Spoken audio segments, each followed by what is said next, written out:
Okay, here we go. Yay.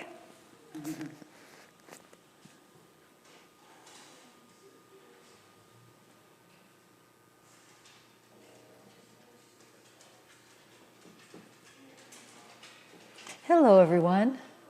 Thank you for tuning in. Today we are happy to have Candelaria Suazo here. She is from Santa Clara, Pueblo, and she's going to be demonstrating for us and conversing with us and selling some of her beautiful pieces. This is number 16 in a series of 20. We are just so happy to be doing this. It's been so much fun so far, but this is our last week of filming.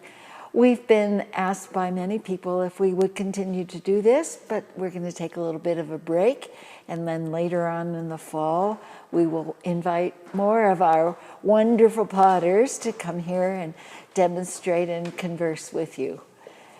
We are doing this for a very special reason, and the reason is that Indian Market, which is the largest Native American fair in the United States, and the oldest too, they're at the point of celebrating their 100th birthday, which is really quite amazing.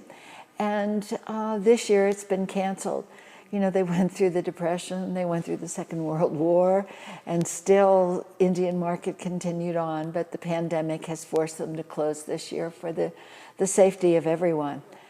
And because it's been closed, so many of the potters have really no income. And for some of them, the Indian Market represents a good chunk of what they make during the year, and for some people it's everything. And so what we decided to do was to have this sort of venue for them to be able to sell their pots. So Candelaria has brought us many of her pots that you will see a little later on today, and they are all for sale, and they benefit her. And we're just really happy to do that because, you know, Indian Market is such a wonderful thing here in Santa Fe, because not only do the potters have an opportunity to sell all their wares, but it's a wonderful sort of meeting place for all the potters as well. They get to see people they would only see once a year and enjoy the dances and the drumming and the native dress. I almost said costumes, but they're not costumes, they're native dress. And so we're just thrilled to be able to do this and bring this to you. Now, we have been filming 15 of these demonstrations and conversations so far. And if you've missed any of them or would like to go back and take a look, or you would like to actually see this one at a later date, you can go to YouTube and then search for Andrea Fisher Fine Pottery, and our channel will come up, and they're all on there just waiting to be viewed over and over again. And if you like what you see, tell your friends, because we still have a few more days coming up this week, and they'll be able to see the ones that we've already recorded, and of course there'll be some in the future as well. Now, Candelaria, Candy, I will use them interchangeably, and I asked her which one she preferred, and she said, you can say them both. So Candy has brought many, many pieces for us and for you to peruse and consider purchasing, and they will be on our website shortly. Her pieces, when they come, let me tell you how to get there first. If you go to AndreaFisherPottery.com and then click on Artists, and then click on S for Suazo, and then look, and you'll find Candelaria Suazo's name. And when you see the first one, that's the most expensive of her pieces. And as you scroll down, they decrease in price until you get to the bottom where they are the least expensive. And they'll be up shortly because she brought us a really, really nice selection of her pieces, from small ones to medium size, because that's what she does. And we are, just delighted to be able to help her out, help us help her. If you have any questions during this presentation and you're on YouTube, you're watching us live, don't hesitate to communicate with us and we'll be happy to ask her those questions. But in the meantime, I am just thrilled and delighted that she's here with us today, and I would like to introduce Candelaria Suazo from Santa Clara, Pueblo.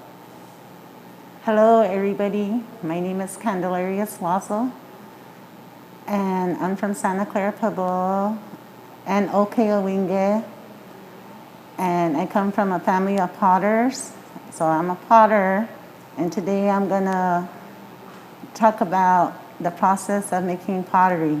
Great. Now you said that you're from Santa Clara and Okewinge. Yes. What does that mean? My father's from Santa Clara, my mother's from Okewinge. My father's name is Joe Suazo, and my mother was Santa Anita Suazo. And where do you live in Santa Clara I was raised and I live in Santa Clara. Uh-huh. Yes. And did you learn to make pottery at Santa Clara? I learned to make pottery in the style. I learned to make pottery from watching my mom and all my 4 sisters. They all did pottery. So just by watching and them teaching me, I learned how. Uh-huh. Now, who are your 4 sisters? My oldest is Margaret Naranjo, and she did the black on black pottery. She painted. And my other sister, are your sisters all still alive? Margie, yes, she's alive, and the other 3 have passed on. But my second oldest is Martha Hangua, and her husband did the etching or sgraffito. Was this Art Cody? Yes, Uh-huh. yes. Art Cody was Plains Indian. Yeah, he was Kiowa. Yeah, from Oklahoma. Yeah, and then my sister Shirley, her name was Shirley Duran. She made the tiny little miniatures, but she did the black and black. Mm-hmm. And she lived in Tesuque. She was married in Tesuque, Pueblo. Uh-huh. And my other sister, May Tapia, she's the one that is very well known. Yeah, uh-huh. She's the one that taught me how to do the etching. Uh-huh. And she was known for her etching. Yeah. So all my sisters did pots. Now, are you the baby of the family? I'm the baby of the family. You're the baby of the family. Well, so you have this huge legacy of potters in your family. Yes. That you have to live up to the family standards. Yes. And now Santa Clara has been your home. Yes. And now, do you have children? Yes, I do. I have a son that's 33. His name is Joe. And my daughter just had her birthday last Friday. She turned 26, and her name is Erica. And any potters? They used to when they were in grade school. They would make pots, and once they grew up, they had no interest in it. But now they're thinking about getting back into it. So I hope so. Well, I've seen that pattern repeat itself over and over again. Yeah. Where potters, the ones that we interviewed here, they said, well, I made it as a kid, and I watched as a kid, and I saw my mom do it as a kid, and I did it as a kid. And by the time they were teenagers, they weren't doing anything at all. And then in their 20s, it was, sometimes even a little later than that. Mm-hmm. All of a sudden there was that spark. Yes. And that sort of craving to get your hands in the clay. And that's when they started their pottery career. Yes. Yes. Yeah. Well, how about you? When did you start? I probably started when I was like around 5, and all through grade school I did pots, but I didn't do all of it. My mom would help me, and she did the polishing and all this. And then I quit for a while like everybody else. And then when I was in my early 20s, I started up again. That sounds familiar. Boy, the story is. Yeah, so I had to learn how to polish, learn how to do everything. But I had my sisters there to help me, so they taught me. Now, you said you did it through school. Was there pottery making in school? No, there wasn't, but my mom would, I would do it while, when I was in grade school, so she taught me. I would do it with her. Yeah. And when my kids were in the grade school, I used to go to their classroom and do pottery with the class and teach them too. So I did that, and then. So there was some in the school. Where did they go to public school? No, they went to Santa Clara Day School, but now it's the Old Community School. Yes. And how many people live at Santa Clara? Do you know roughly? Probably like maybe 2,700 or close to 3,000. Somewhere yes. in there. But doesn't Santa Clara have the most potters per capita of any of the pueblos? I think so. Yeah, but think there's so a too. lot of potters that don't make pottery no more. My sister doesn't make pottery no more, and a lot of the elders stopped making.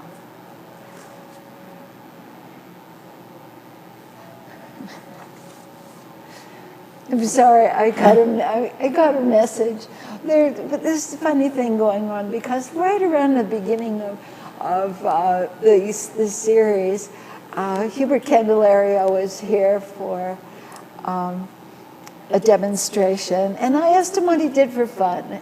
And he said, "Oh, I love to go dancing. I close all the clubs in Albuquerque because I love to go dancing."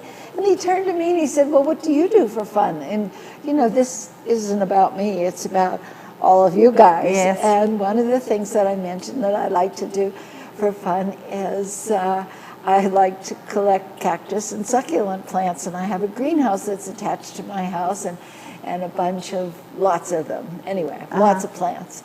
And we got an email from one person that was listening and said, Hi, I'm Dan, and I'm the former president of the Cactus and Succulent Society of America, which is the big organization in the whole country.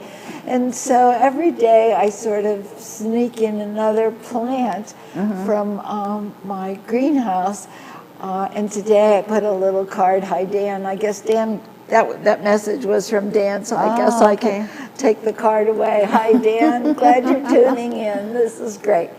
Anyway, I'm sorry for the interruption, but what are you going to start with today? Okay, today I'm gonna talk about the materials. So this is our clay. It's dry now, but when we go get it in the foothills, it's wet, and you have to dig. It comes on the hillside, and you have to dig underneath on the bottom, and with a pick. Is this up near Puye Cliffs? No, this isn't like Puye Cliffs. It's just in the foothills. I'm not gonna say where, but it's not in Puye, and it's close to where I live. I don't have to drive very far to go get it. Oh, so you can drive? I can drive up there, yeah. Well, aren't you lucky? But I have to take my son and my cousins, and because it's hard to get out. Yeah. So we all go, our friends, we all go together and get buckets of the clay. Do you take a picnic lunch? No, we just go and do it and go home, and then I feed them for helping me. Then you feed everybody that helped out. Yeah. How often do you do this? I probably do it like once a year, and I was lucky because a lot of potters that quit making pottery, they gave me their clay, they gave me materials, so I haven't had to go to get this in a while. And since you make smaller pieces, that can last you a while. Yes, it does. Yeah. And so when you go to get clay, how much do you typically get at a time? I'll probably get like maybe like 4 buckets and maybe a tub full. Yeah. And so it looks. Is that like a 5-gallon bucket? Yes. How long will that last you? It probably lasts us a year. A year, Yeah. a whole year. Yeah, because my pots are so small, and the biggest size are the waiting bases. Yeah. So this looks really rich, like chocolate, and then we dry it. Would you tap it on the table?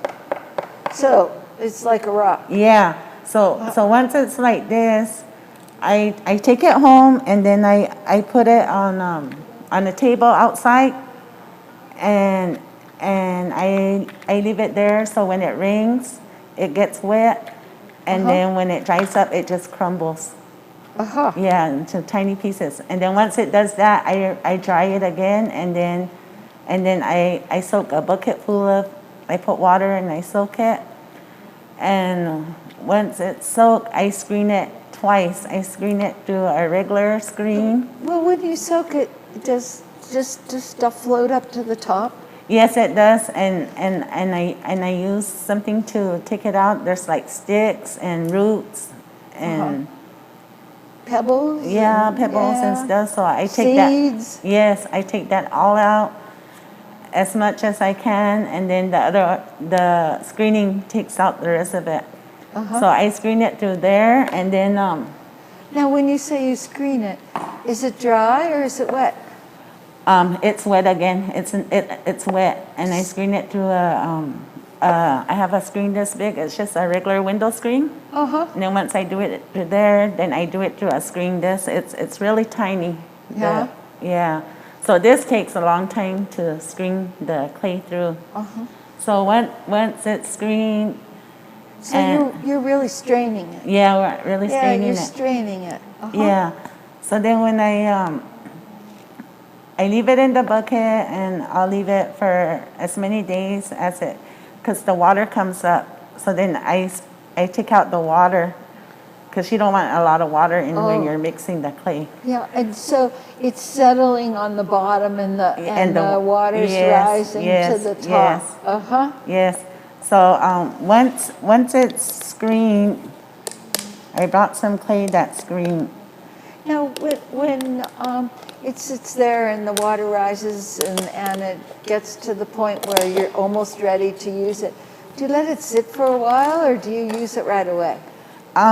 You can tell when it's ready. This one has a little bit of water, but this is how it looks when it's green. Yeah. Now, there's the camera over there. Okay. Yeah. Okay, so all you have to do is put it in front of, like you normally, where your hands are. Okay, so this is the because clay. they'll be able to see. So what I do is. Looks like hot fudge. Yeah. So this one's still watery, so it's not ready to make. But okay, so this is the clay part. Let me talk about the volcanic ash. We get volcanic ash, and it looks like this. And where do you get the volcanic ash? I have a friend that lives in Chimayo, and he has the volcanic ash in his yard. Oh, aren't you lucky? Yeah, so he lets me go in. He helps. I get it from him. Well, the volcanic ash came from probably the Valle Grande. Up in the Jemez Mountains there. The largest caldera in the world is in the Jemez Mountains. And a caldera is, I guess it's best described as the outlet for where the lava comes to the top surface. And then after the volcano's done doing what it does, that opening then shrinks as it cools, and really makes this wonderful, gorgeous valley. And the Valles Caldera is now a national park. and it was made a national park. One of the last things, I guess, that Obama did right before he left office. Yeah, I like to go up there for a ride. It's beautiful. Yeah, oh, it's beautiful. It's just beautiful. And you know, if people are listening in and are outdoors people going to the Valles Caldera, first of all, it's a beautiful drive, and second of all, when you get there, it's lovely and scenic. And then you start driving down into what looks like is, you know, this nice sort of shallow depression.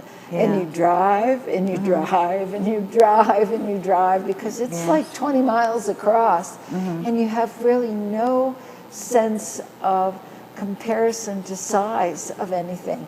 And there are huge herds of elk in there, and all kinds of wildlife, and it's really, really gorgeous. Oh, and I've just been told that Candelaria's pots now are all online.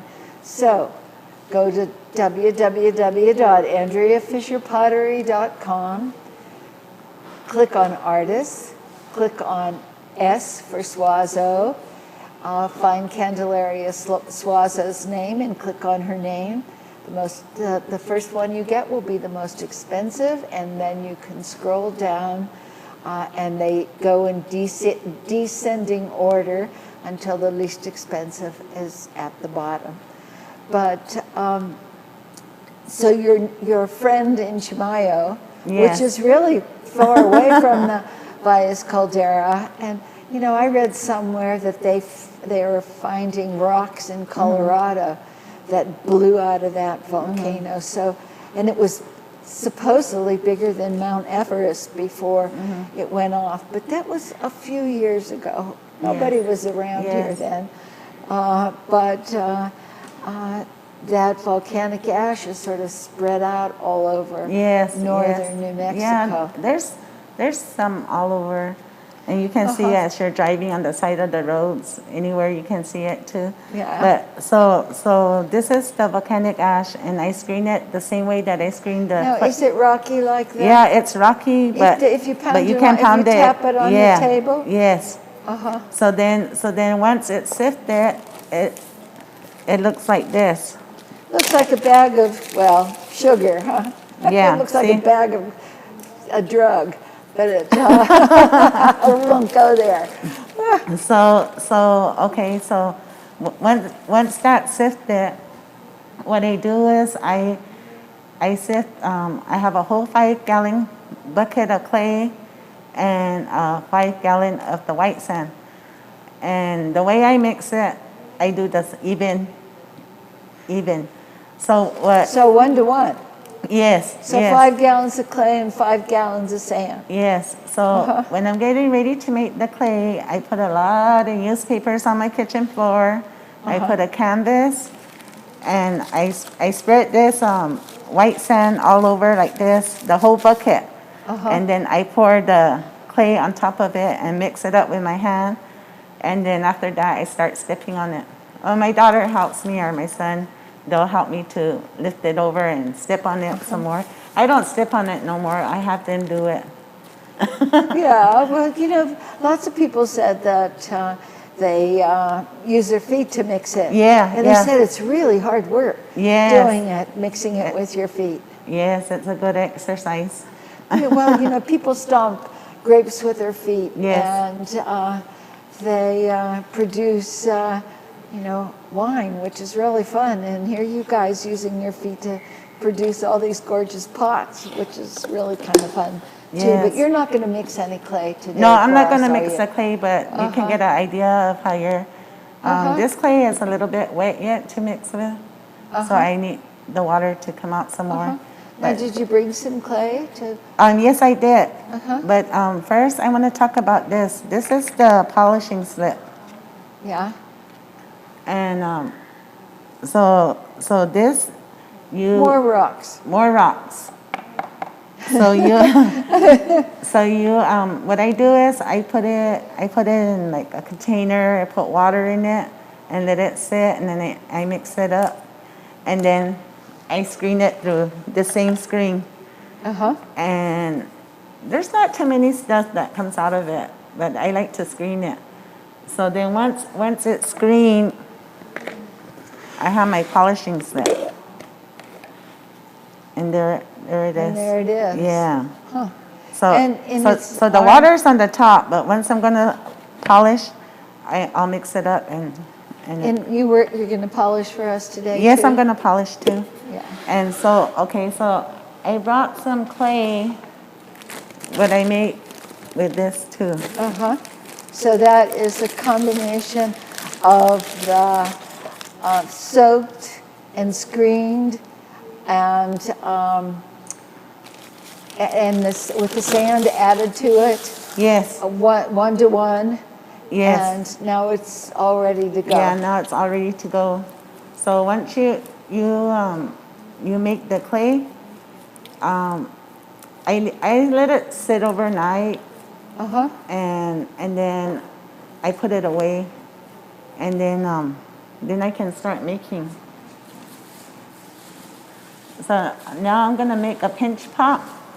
Now, is it because of where you get the clay that you need to put half and half sand and Well, clay? I was taught to make it that way. My mother and my sisters, they made it like that. So that's how I did it. So what I'm doing is I'm pounding my clay to get all the air bubbles out. Yeah. And usually when I'm putting it away, I pound it before I put it away. But now, that will take all the air bubbles out? yes, and then I'll pound it some more with my hand. Yeah. Well, you know, it's interesting because we've had 15 of these demonstrations, and a lot of people have made pots. And some people use ground up pottery shards and some as temper, and other people use the white sand, and some people don't use any temper at all. Yeah. And depending on how you were taught, some people sprinkle a little bit of the white sand on, and some people, like you, do half I've seen and people half. do that. Yeah. And I think a lot of it has to do with the clay in their area. Are you still forcing the air bubbles out? No, I'm trying. This is how I make my bowls. Yeah. So you don't coil? I do coil the larger pieces, Uh-huh. but this is a pinch pot, so you don't have to. So this is what I do. Then I stick my finger in here.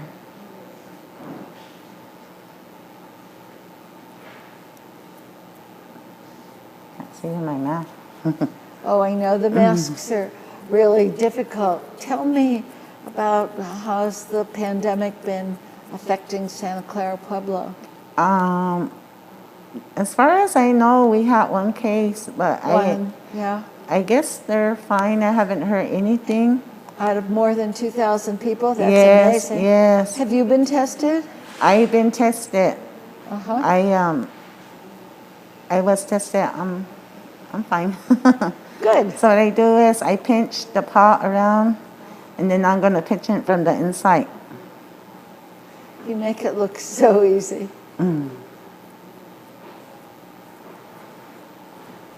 You become a pro once you. Yeah. For all the year. How long have you been making pots, do you think? Years? Probably like maybe like 35. 35 years. Yes. My goodness. So Well, I'm here just. you are employed for 35 years and no unemployment insurance, no checks in the mail, No. no applications for anything because you're self-employed and Yes. Yep. So what I'm doing is I'm just smoothing the inside, and this is a sink holder for the bathroom. Oh, another good one, another really good one. My mother had gourds and Gourds, right. and the coconut shell. My dad formed them to use, and I tried them and I can't use them. Yeah. So I tried everything, and this is what works. And so that's the plug for the bathroom sink? Yes. Oh, well, Rebecca Lucario had the lid from a chewing tobacco can. And it's small, so I can handle it, really good. Yeah. And Ruby Panana from Zia had a broken coffee cup. So everybody has their own little scrape or whatever, suits their fancy. Yeah. Now, the clay you scrape off, do you save it? Yes, I save everything. Yeah. I even save my sandpaper. Oh, yeah. Well, whatever you sand, you save all that too? I save all that, and if I ever run out of clay, I use the sandpaper, and I'll sift it, and I'll add water and more volcanic ash, and it works. And it works? Yes. Perfect, huh? Yes. Well, it's so hard to get. People don't realize it's labor intensive digging that rock out, literally, and then hauling it. With some of the potters, the clay beds are miles from the road. And so in order to get it, I know Rebecca was saying that she carries it out in what do you call it, in backpacks. We have a question? We do. We have a question from Joan, and Joan is wondering if the white sand is like that at the White Sands by Alamogordo that could be used as. No. I don't think so. No, not at all, because that one I can answer. The sand that Candelaria is using is volcanic ash. What, rains down, covers the earth after a volcano has erupted. But at White Sands National Monument, it's all gypsum. And apparently there's a lot of natural gypsum in the area, and over time the wind has blown that gypsum, which is collected up against the eastern side of the mountains, and that's what forms White Sands National Monument. And the volcanic ash, when you get it from the ground, Candy, is it warm if it's a sunny day? Yeah, it is. It is. Yes. But the gypsum at White Sand is really, really weird because it's cold. It can be 110 degrees at White Sands National Monument, which is not unusual in the summertime. And the sand is literally cold, and if you dig down even a couple inches, it's like putting your hand inside of a refrigerator. It's very, very strange. So you can go there and not swelter in the summertime because and you can walk all over it, it's no problem, because the sand is so cool. And it's really, really surprising that gypsum stays so cool. So they're very different creatures. And New Mexico is really big. You can go to right on Santa Clara, Pueblo, and find, right on the Pueblo lands and find White Sands. But White Sands National Monument is, what, a 5-hour drive or so? Yes. Maybe a little more from up here. Anyway, I hope that answers your question. So what are you doing there? So I'm making a pot, but I'm forming it with my popsicle stick. So you have the bathtub plug and a popsicle stick. Yes. Yeah, and all those beautiful pots that you guys at home probably see on camera.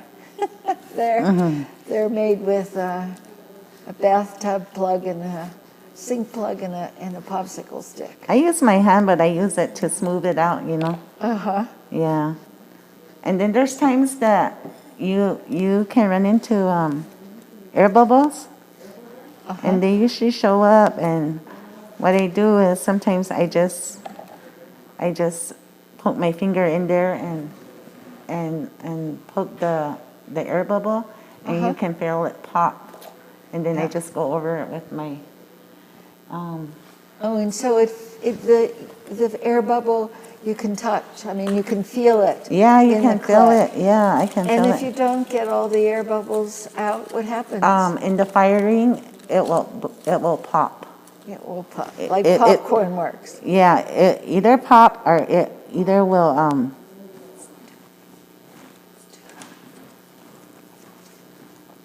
or either it will get a crack in it. So now what did you do there? I use my X-Acto blade to make it more even. Uh-huh. So I just put my hand here and then I turn my pot around like this. Yeah. To make it like even. Uh-huh. And then now I'll Now that pot seems pretty thick. yeah, I'm still working on it. Uh-huh. Now you're gonna make it bigger and thin it out. Yeah, But you're gonna etch into it. You have to have it sort of thick because otherwise you go through it, I would assume. Yeah, I don't make it too thick. And then I try to once I make this pot, I'll let it sit. Like if I make it in the morning, in the evening, I'll go back to it and scrape it some more and shape it nicer. Huh? I'll shape it again, and then once that's done, I'll let it dry. When you get to the point where you're going to put that pot aside to dry a little bit, that probably might be a good time for one of us to talk to you about your pots that are over on display. Okay, that's fine. But, take your time. Okay. We have lots and lots of time here. And that's sort of the idea, because one of the things we wanted to do is make sure that people had a sense of how time-consuming it is to do pottery. Now, obviously, you don't make one pot. You don't dig the clay for one pot. No. And you don't clean the clay for one pot. And No. you don't make one pot. How many do you make at a time? When I'm sifting, I do 4 buckets. Uh-huh. So 4 or 5 gallon buckets. 4 gallon buckets. Wow. So I as I'm going, and I'll make one, and then when I'm running out, I have it already ready, so I make another one. Uh-huh. Yeah. And so And it lasts me a whole year. Oh, yeah, wow.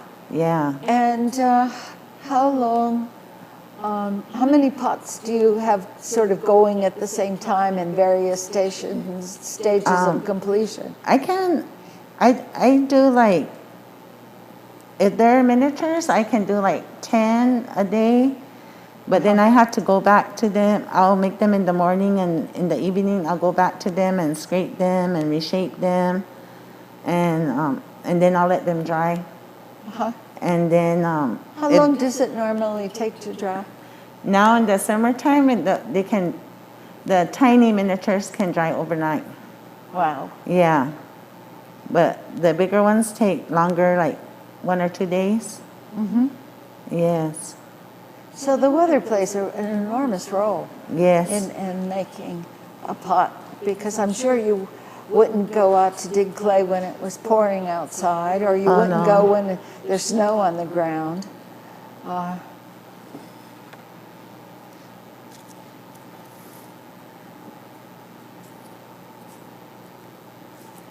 That hole's getting smaller and smaller, isn't it? Yeah.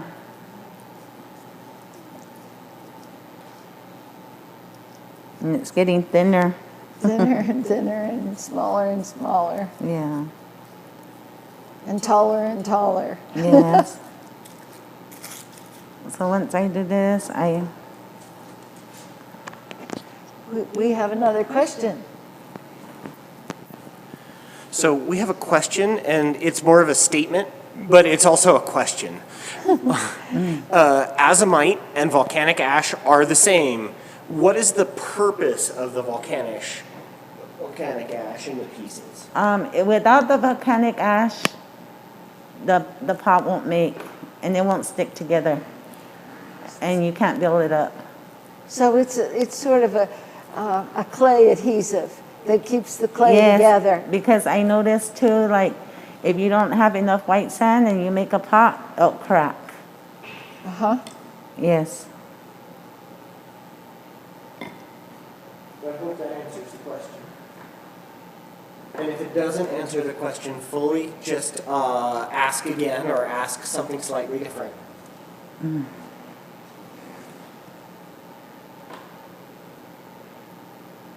Yeah, I noticed that when you don't have enough white sand, the pot can break in the drying process. Yes. Well, other people have said that if they made a pot with just the clay and they let it dry, it would crumble. Yeah, it would. And if you put too much volcanic ash in it, you won't be able to polish it. Because it's too rough? Yeah, I guess. Yeah. Something about it, but you can't polish at all. So you have to make your clay just right.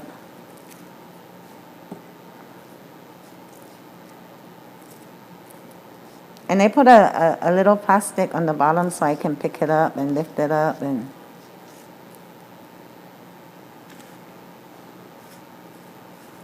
well, I've seen people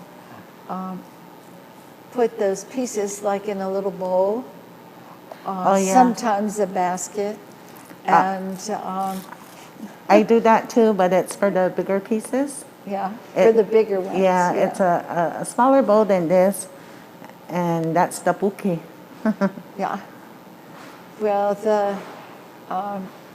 some of the Pueblos call it a puki, and Joseph Naranjo and Kevin Naranjo, when I said that word, they looked at each other and then they started laughing because they said in Tewa, the word puki, it's the first thing that hits the chair when you're sitting down. Yes. That's the way they described it. And then when Melanie Gutierrez was here, she said that she calls it her bowl a butt pot. Yeah.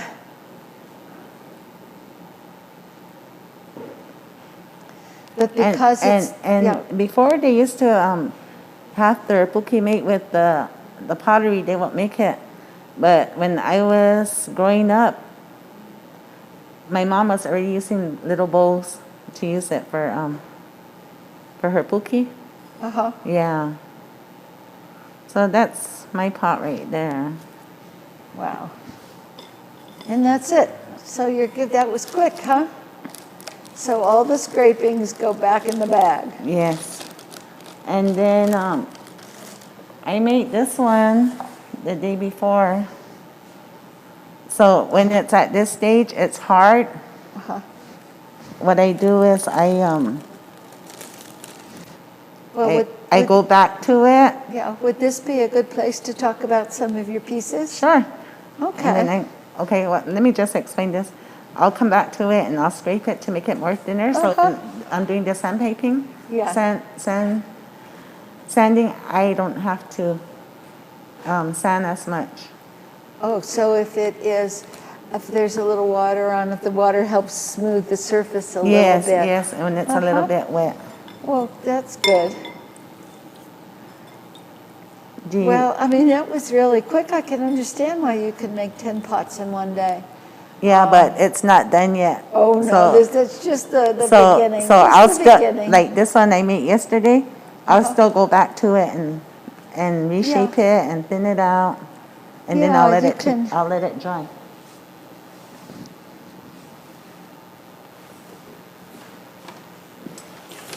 But while Candy is getting ready, I'm going to talk to you a little bit about what's coming up.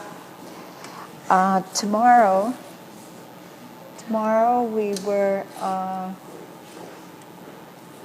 am I all together here? Not yet? Not yet. Okay, well, that's all right. Then Candy, you'll just come back to those two pieces. Okay. And then you can talk about some of the pieces that you brought with you today, because like I said, the sales all benefit Candy, and this is her substitute for Indian Market. But I was going to tell you about what is coming up. We've had a slight change of plans for tomorrow. Angie Yazzie from Taos Pueblo, who makes paper-thin pots.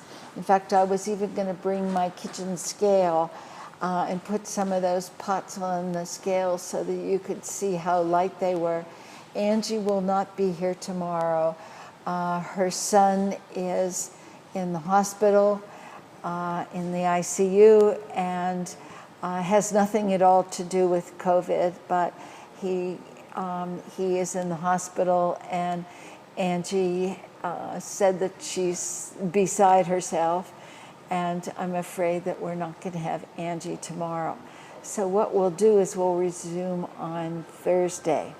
And when we resume on Thursday, we're going to have lots of fun, because two more of the Lewis sisters will be here. We've had Rebecca Lucario, we've had Carolyn Concho, and we're going to have Marilyn Ray on Saturday. But Judy Lewis and Diane Lewis will be here on Thursday, and Judy does these great storytellers, and I'll tell you a little more about storytellers later. And Diane does wonderful, wonderful seed pots. Here's a nice example of her seed pots. Then on Friday, we will have Carlos Laate. He's from Zuni. Nice traditional Zuni work with the red clay. And of course he does with the white background as well, which is probably the more common Zuni pieces. And then bringing up the rear is Marilyn Ray, who is probably the most skilled of the storyteller makers alive today. And she does these wonderful, wonderful storytellers where their grandmas are holding a pod, and there are kitties and little ladybugs and birds and very expressive and wonderful children. That's our vicious guard dog, Honey. There's obviously, Honey is seeing perhaps a Chihuahua outside the door, and she wants to make sure that the Chihuahua knows that she is the person in charge of this gallery. But anyway, I'll turn you over to Derek and Candelaria, and they can talk to you a little bit about her pieces. Well, I'm over here at the display with Candelaria. And Candelaria, why don't you grab a piece and tell me about it, okay? Okay. I like to do the Avanu. So this is the Avanu. And I have feathers and rain clouds and Kiva Steps. And one of my favorite designs is the butterfly and hummingbird.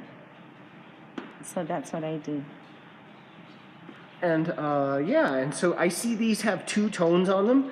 Yes. How do you make the two-tone happen? Okay, so once the pot is polished, it's red.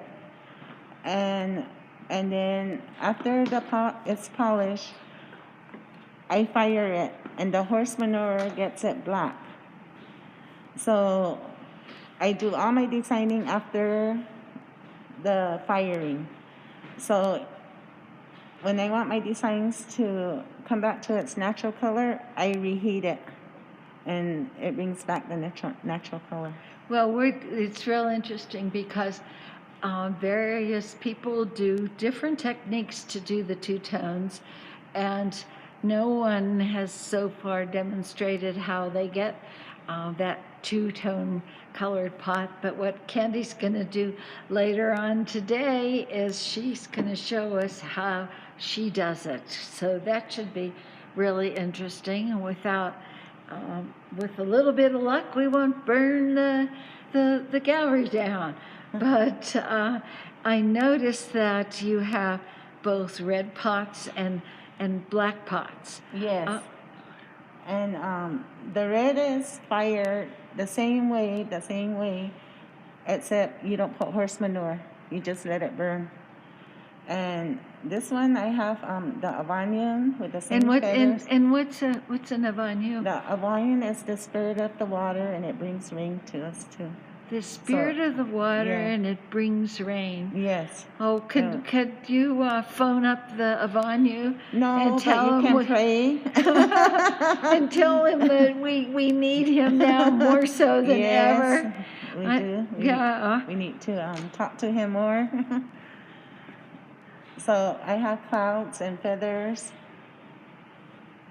Clouds and feathers. Now, and cocopelli. And the reason why I do the cocopelli is I seen some cocopelli. Well, let's see the cocopelli. I have seen some on the petroglyphs. Out in the Okeowinge. And so I seen this design, so I put it. Who's Cocopelli? I know he's a flute player. He's a flute player, plays music. Yes. Oftentimes he has a hunchback. Yes. Some people say that he is a symbol of good luck. Some people say he is the bringer of life.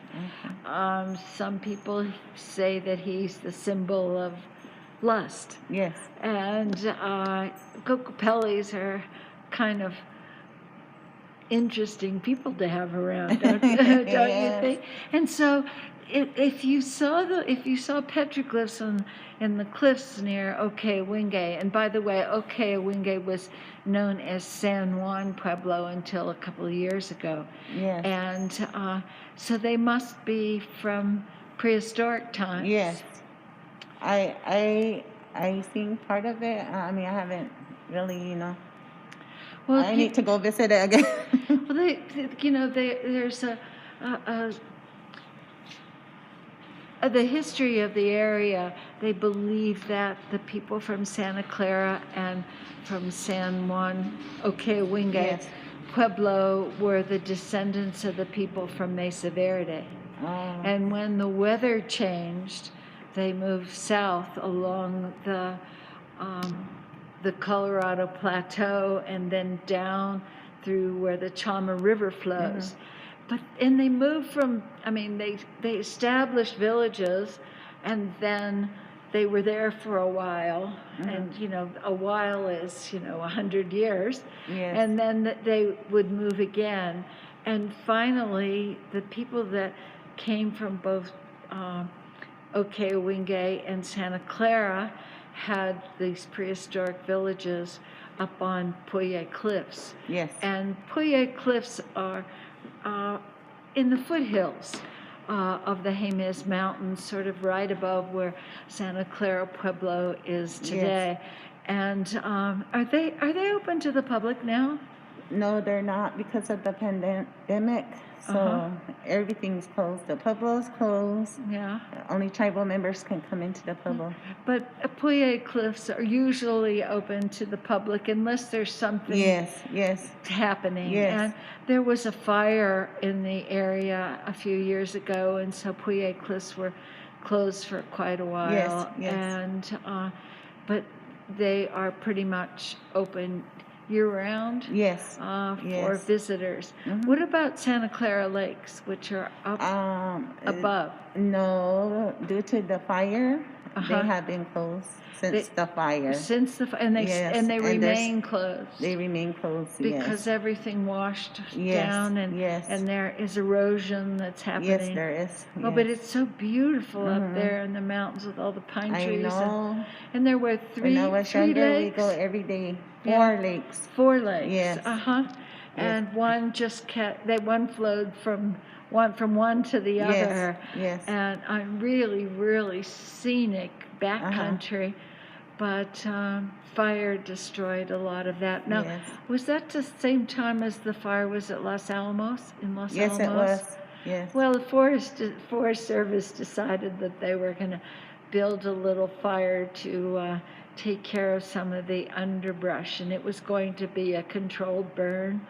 Well, it sort of got out of control. And well, my family was up there, and we ate and we were fishing, and my brother-in-law started running and yelling out, "Everybody, let's leave, let's go." And so we all got up, and I didn't know what was happening, so I was all like, "Oh, what's happening?" We thought he saw some bears, so he wanted us to get in the cars and leave. And then he goes, "No, look up there." And you could see the smoke. Oh. And it seemed like it was real close to us, so we just drove fast all the way home. But when we got further on down, it was further into Los Alamos. Wow. Yeah, but we were up there when it happened. Oh my goodness. Well, I live in the valley below, and we saw a little bit of smoke in the afternoon. By evening, it had just exploded into this enormous fire, and the ash was raining down on us down in the valley. Yes. But there were about 450 houses burned to the ground in Los Alamos. It was a huge, huge fire. And I had some friends who, packed up their car and went up to, I think it's called Third Mesa.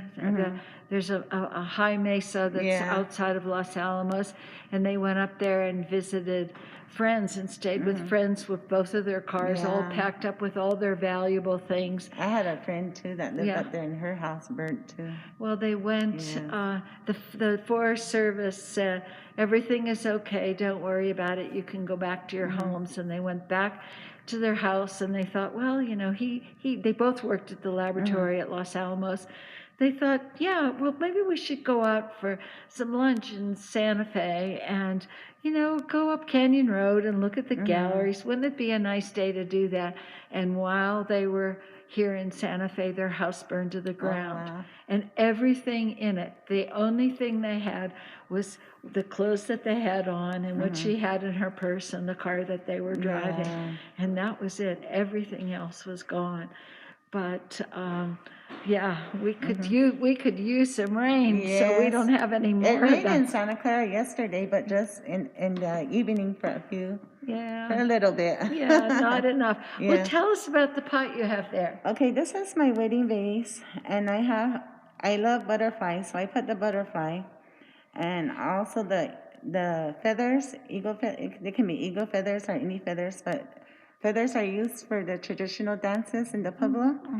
And these are the Kiva Steps, and more feathers, and just designs that I... So what are Kiva Steps? Kiva Steps are the steps that you walk into the Kiva.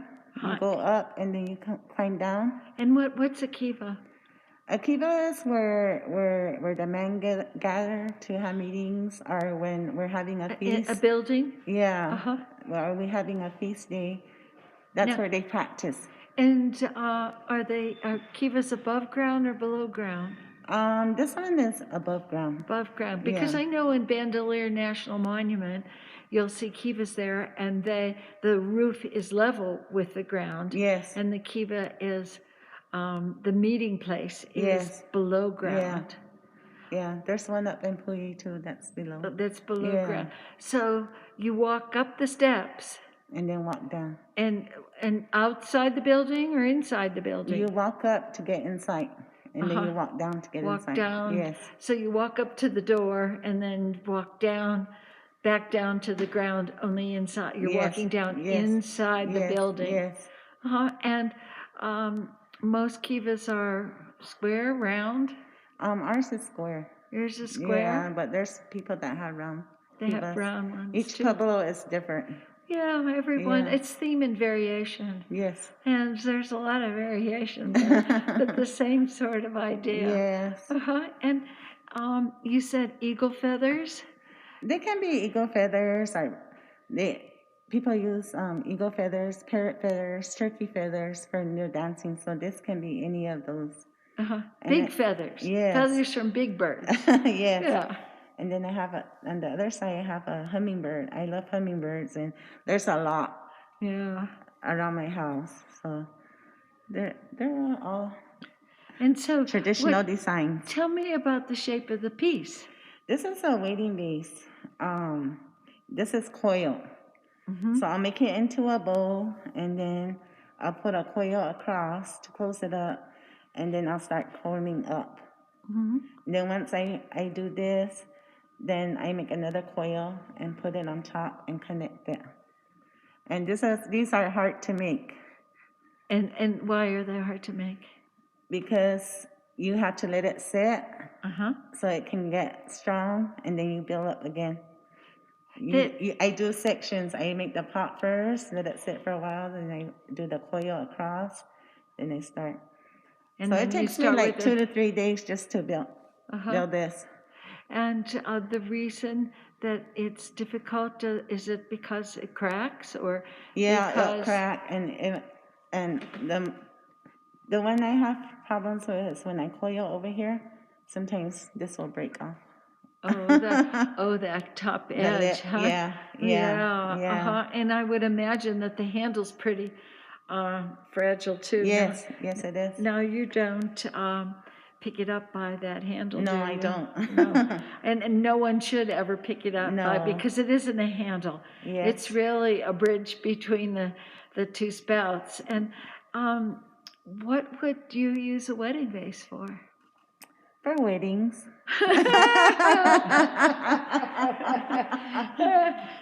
And with wedding vases, do they still use them in marriage ceremonies? Yes, now? they do. Yeah, they do. And how do they use them? For an Indian wedding? I really don't know, but they do. Well, I've been told. I was young when they had the Indian weddings and stuff, so I really don't know. Well, what my understanding is they put water in it, and the bride drinks from one side, and the groom drinks from the other. Yes. I was also told that in the early days, there was always one spout that was a little bit bigger than the other one, and the slightly bigger one was for the male, and the slightly smaller one was for the woman. Yeah, because they don't come out the same, it's hard. They don't come out perfect, so there's probably one that's higher than the... well, apparently over time that's changed. Yeah. They're pretty much equal now, hallelujah. And the whole idea is that two is as one. That's where that wedding vase shape came from. Yeah. And so we will probably move back over to the pots.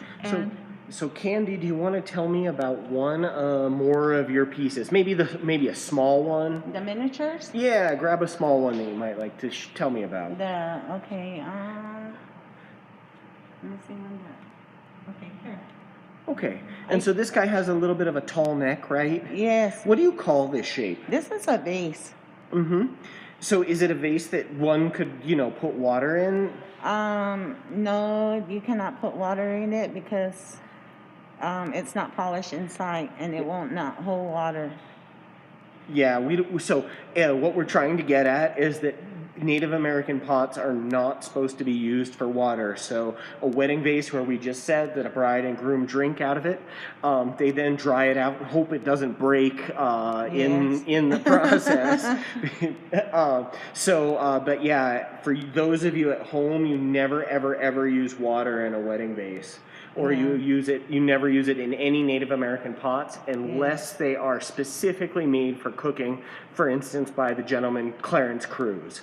So why don't you tell me some more about that, okay? Okay, this is the butterfly, and all I have in there is feathers and Kiva Steps.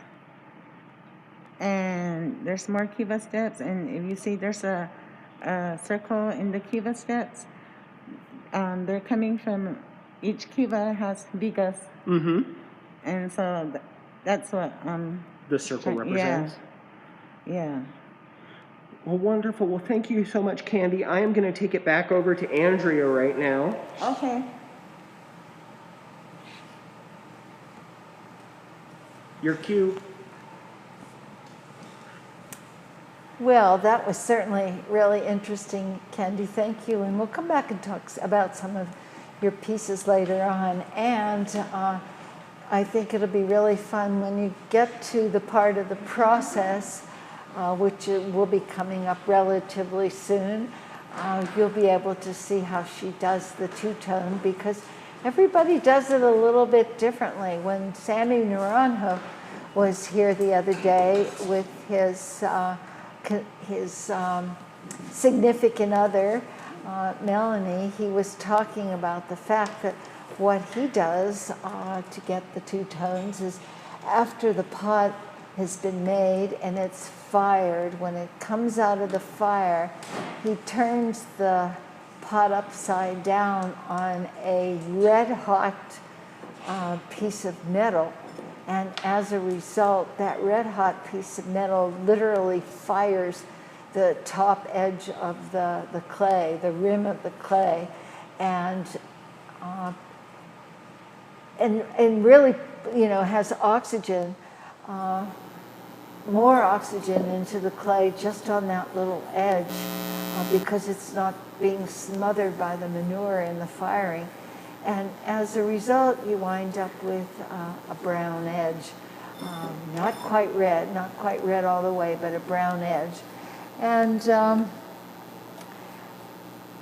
everybody has sort of a different technique, and Candy's is completely different, the way she gets the brown parts of her pots. But we'll see that a little bit later. What are you doing there, dear? Okay, this is the pot that I had made yesterday, so I'm gonna scrape some of the clay off.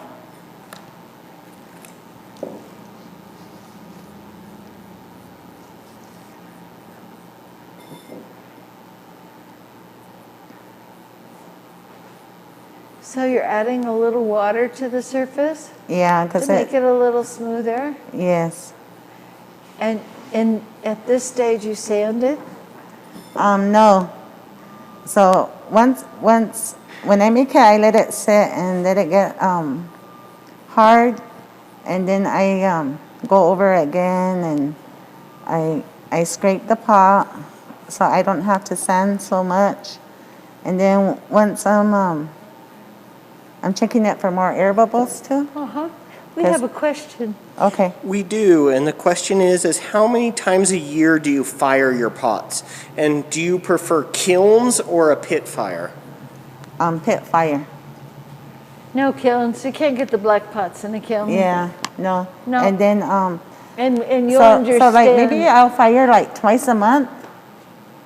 Like I'll fire miniatures take lesser time, and I don't do the larger pieces with the miniatures because I keep them in longer. Oh, so the miniatures because they're smaller, they take less time. Yes. So you fire all the miniatures you have ready together, and then all the bigger pots you have together. Yes. And they're all ground fired, pit fired, yes. whatever you want to call it. And we'll go in detail on how Candy fires her pieces when we get to the point where you'll see a pot that will be ready to fire. Now, so are you going to put slip on that one, or are you just scraping that one? No, I'm just scraping it so I can take off some of the clay and check for air bubbles. And so it's much harder than the not meaning difficult, but firmer. Yes. Than the other piece that you just made. Yes. So I'll let that sit there, and then this evening I'll do the same thing.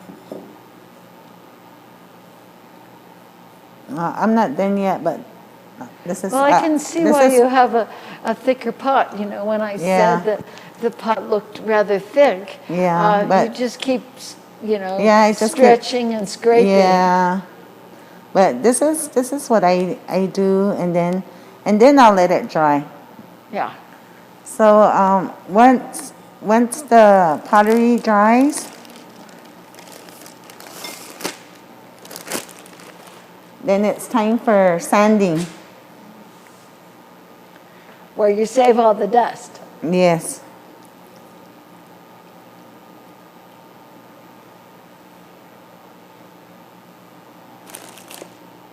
Looks like you're making some clay soup there. Yeah. So I bought a little pot, not so big, so it's dry. So this is how it looks when it's... Now, was it the same size as the ones you made before? Maybe a little bit bigger, but it shrank. Oh, it was a little bit bigger. Yeah. Boy, it shrinks a lot, doesn't it? Yeah. And so what I did to this one last night was, I have a bigger piece, but what I do is I do the bottom, sand it, and the top and the bottom. And what I did was I put it on a table and I look and make sure it's straight. Yeah. So once I do that, then I start the sanding. Well, one thing we're doing in these videos is that person by person, we're having them go through the entire process. And, you know, while the coil method is used and the clay digging is used and while they're being sanded and polished, everyone does it a little bit differently. But also we wanted not only to use that length of time to realize how long it takes to make one piece. And so there'll be some overlap in information from person to person because we wanted each one of these videos to be able to stand alone. And that way, if someone just saw one or used one for some educational purpose, the whole process would be in each one of them. So there is some repetition, and it's really in the decoration where all the variety is. And you'll be sure to see that from Candy as well. Now, is that real fine sandpaper? It's sort of rough. It's on the rough side? Yeah.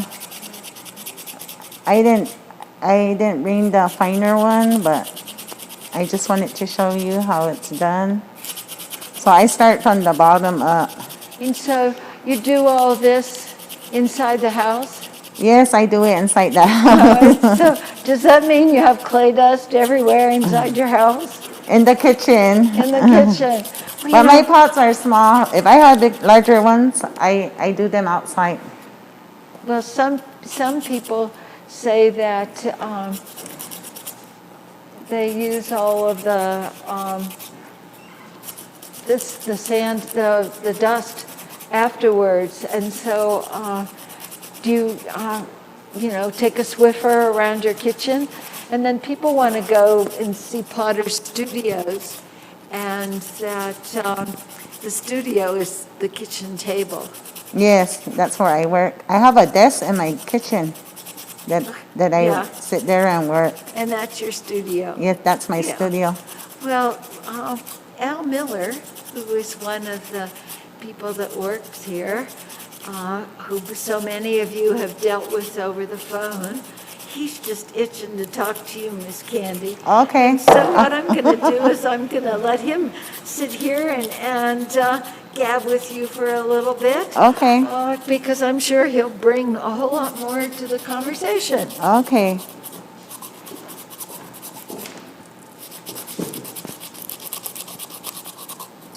Welcome to the gallery at Candelaria. It's so good having you here. It's good to be here. And I want to say hi to everybody that's watching us because we have such a big following out there and they're just totally blown away by what Andrea and Derek have done by bringing in the potters that we've been dealing with for so many years. And I think I've been here 5 years and it's always a treat to go to that back case and bring out your little jewels and show customers.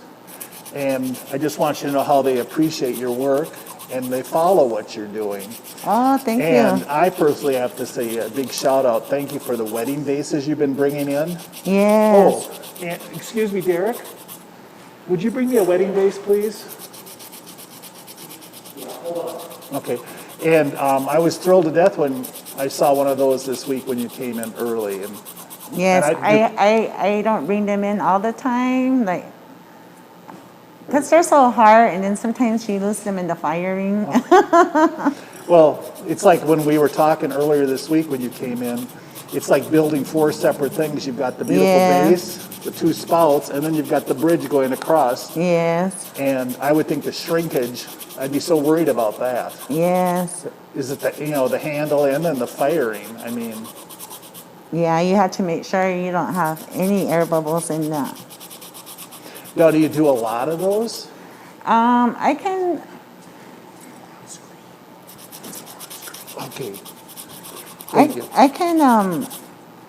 I don't do a lot of those because it takes long, and then if I lose one in the firing, I get upset and I don't want to try one again. So I wait for a while and I'll do it again. Now, Derek said it's on the screen right now, and it's so complicated, the process of making those. I know that.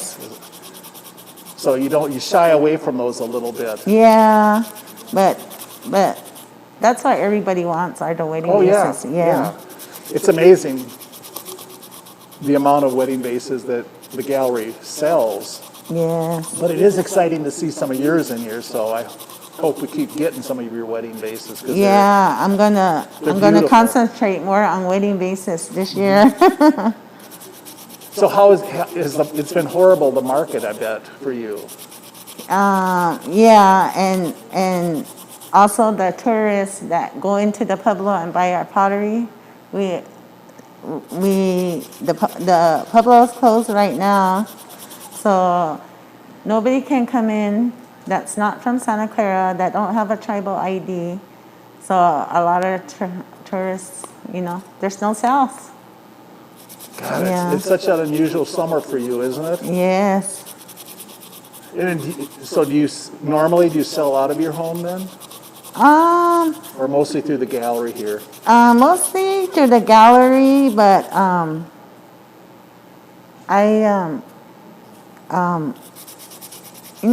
Sammy and Melanie have a gallery at their house. So I take my pots to their house. Okay. And they get a lot of tourists.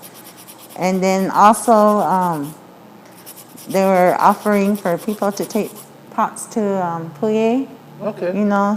But I haven't done that yet. No. At one time I worked there and I used to take them. And I would do good, yeah. Well, like I said, it's always fun taking a customer back to that Santa Clara case and showing your little jewels to people and tell the story of the designs that you use and things like that. Yeah, and the miniatures are harder to do. Oh, that's what I tell people all the time. I say there's more, a miniature is harder to do than a large pot. And just by what you're doing right now. Yes. I mean, that's small, I think. Yeah. Now, will you recycle the powder? Yes, I do. Yeah. I save it, and whenever I run out of clay and I want to make some clay to make some little pots, I'll sift it and I'll put a little bit more of the white sand and mix it. Oh, really? And it works. Now, is the white sand, I wasn't able to hear in the back. Did you describe where that came from? Or is it a secret? It comes from the hills. There's some in Santa Clara. There's some in different pueblos. And I have a friend that lives in Chimayo that has it in his backyard. Oh, really? So he invites me to go get it. And then there's a lot of sifting, I'm sure. Oh, yeah, there is. Because I noticed it's like flour. Yeah, it is. It's real fine.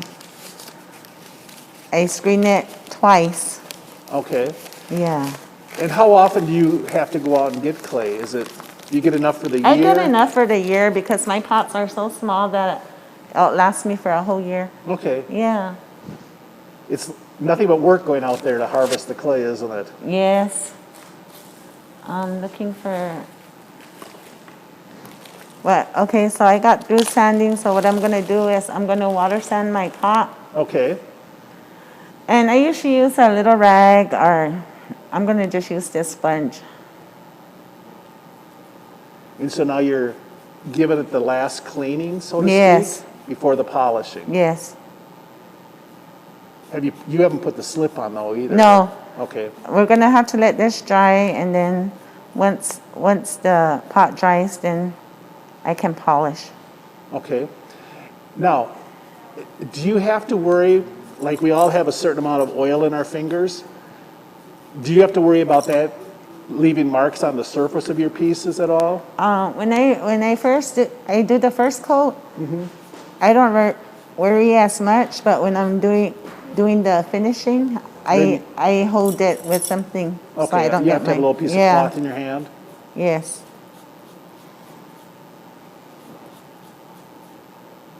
And your shapes are pretty much standard, Yes. like that shape but different sizes, right? Yes, and then I Okay. make vases, and I do fetishes too. Oh, really? But I haven't brought fetishes in a long time. I had two at home, but I didn't get to etch them. Yeah. It'd be fun to see them. I can't wait. Sometime Yeah, when you and come I in. make turtles. Well, the turtle's so important, isn't it? Yeah. Okay, can you talk about the importance of the turtle in the Native American culture a little bit? It's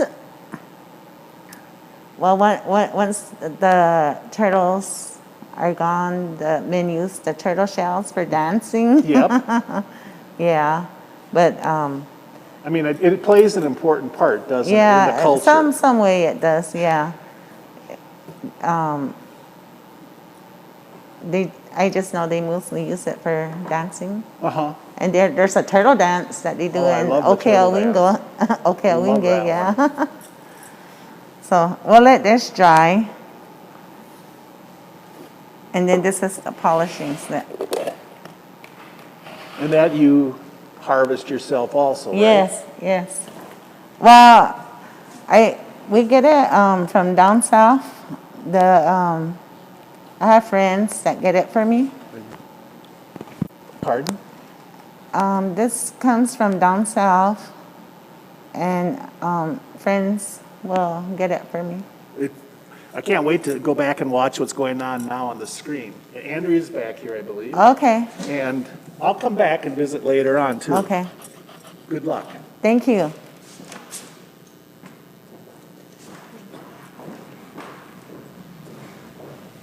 So you said the stuff comes from down south, like the deep south, like south of the border, like South America? Santo Domingo are, Oh, just yeah, a few miles south, down yeah, the river. yeah. Yeah. But what I do is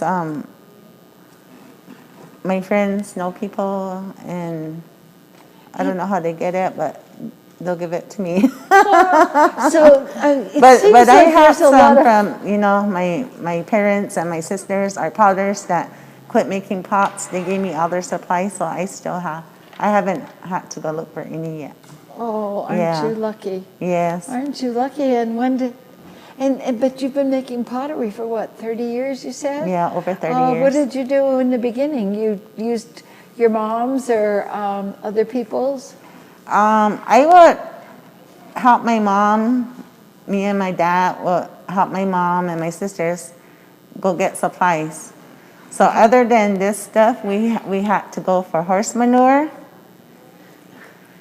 and we'll get truckloads of horse manure. Well, and where do you get a truckload of horse manure? I mean, this is something my- you don't go to the horse manure store My father for. had a friend that he lived in Velarde. So we would go to his place, his corral, and get the horse manure from him. So he saved it for you? Yeah, and until this day, I still go to the same place to get my. But now my nephew has horses, so he has them in Santa Clara down at the fields. So I just go there and get them. But Get it. the horse manure that you have, you couldn't use it over and over again. I try to save some when after the firing's done. I'll save the top layer, but the burn part, Yeah, the I bird don't part use you it. have Yeah. to get rid of. So, it sounds like a lot of this has to do with who you know. Yeah. Yes. And obviously you know the Because right people. I go. I'm one of the people that still fires tradition. Like how my mother used to fire. She used the cow patties. And a lot of the people nowadays use the wood slabs. And I still use the cow patties. So I go get that. my uncle, he has a lot of cows near the Black Mesa. He's from South Defonso. So I go over there and get the cow patties. And a long time ago, my father would tell me, get ready. Today we're going to go get some gold nuggets. Gold nuggets, gold nuggets. You know, so funny because when Melanie and Sammy were here from Santa Clara and they were talking about firing and using horse manure, it was like, well, what does it smell like when it burns? And both of them at the same time said, it smells like money. Yes, yes. When I get done firing, sometimes before I go home, I'll stop at my sister's or talk to somebody and they'll tell me, they'll say, oh, you just got done firing or something. And then everybody says, you smell like money. Smell like money, yeah, there you go. So now, what you have in that container is that ground up stone. Yes, this that is. you showed us earlier, Is which is what, iron oxide? Yes. And what are you going to do with that iron oxide? I'm going to polish this pot, but let me turn it around. It's a little bit damp. Yeah. I have to let it dry and then I can start polishing. Should I have brought my hair dryer? No. Have you ever used a hair dryer? No, what I do sometimes is I'll put it outside to dry. In the sun? Yeah, in the sun. I have a desk out there too, so I put my pots there when I'm drying them. Yeah. And what happens if you polish it right now when you feel like it's a little damp? What will happen? I never tried it. I always wait for it to dry. Because that was the way Mom did it? Yes, that's the way she did it. Well. Yes. Moms are really good at that, teaching that process. That, you know, your grandma probably did the same thing, and her mom did the same thing, and her mom did the same thing, and that was the way the tradition worked. Well, you know, Santa Clara, Pueblo, with 2,000 plus people, has so many potters, and what they're famous for is the black pottery, and so is San Ildefonso, Pueblo, and their lands butt up against each other, and the Rio Grande cuts right through the middle of both of their reservations. And, you know, and for people who don't know, the word Pueblo is merely a Spanish word that means village. And that, of course, Pueblo and village are interchangeable. But to some degree, so is the word reservation, because the reservation describes all the land that a Native American tribe owns. And the reservation can have many villages on it. But the village, the Pueblo, are exactly the same thing, and the reservation is the sum total of the land and the villages if there is more than one.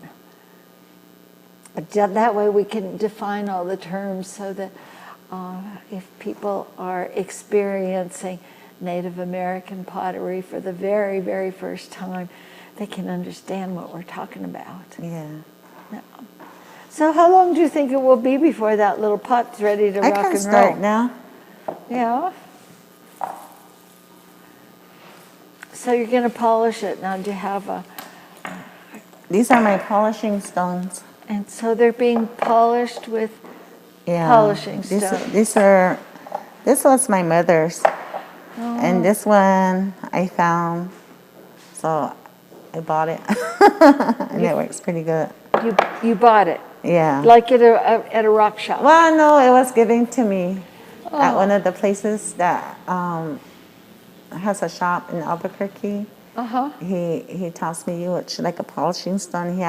So I picked this one, and I use this a lot. And this one's my mom's. Usually I use the tip for the inside. Yeah. Now, traditionally the stones came from the river. Yes. And they still do. I mean, people still use river stones to polish their pots. I have a lot of stones that everybody's giving me, and some were my mother's, some were my sister's, but I have my favorite ones. Oh, always. But so far, the tools you've used were the bathroom, the sink plug, Yeah. plastic, and a popsicle stick, and a river stone, and now a paintbrush. Yeah, my mother used to use a rag, but I used it too, and then I seen other people using a paintbrush, and I went to a paintbrush. It's easier.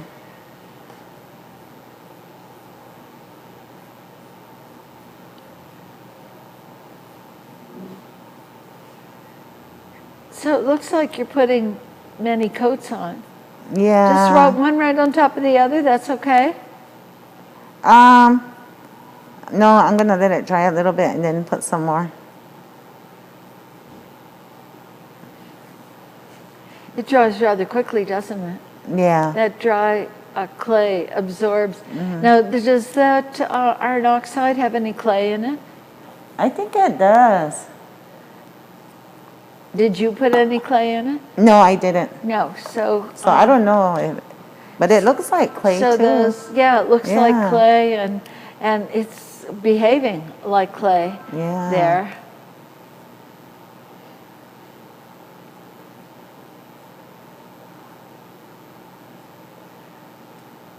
It's amazing because when it's wet like that, it has that same sheen as when you polish it. Yeah, it does. So when you polish, are you pushing very hard? No. No, just letting it glide over the surface? Yes. Do you think that what's happening is that red iron oxide is being forced into the clay when you polish? Yes.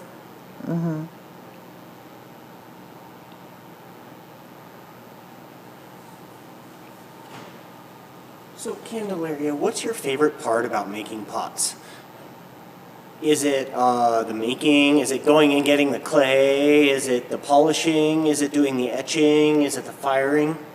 I think it's the etching. Oh, good. I enjoy good. the etching. And do you do the etching before or after you fire it? I do it after the firing. After the firing. So I assume you brought a piece Yes. where you'll be able to etch for us? Yes. Oh, good. And when you do the two tones, do you do the two tones before you etch or after you etch? Or before the firing? I do it after the etching. After the etching? Yes. Okay.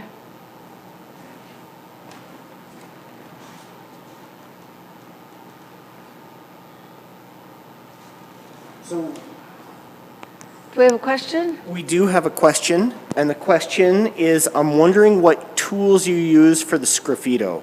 When does this happen in the process, and would you be able to demonstrate that today? And I think the answer is yes, that we're going to do that demonstration here shortly. Yes. But we're going to first see the polishing, Yeah, but maybe but this Candy is the can show the tool tools. that I use for etching. It's a X-Acto blade. But you'll see that later. Yeah.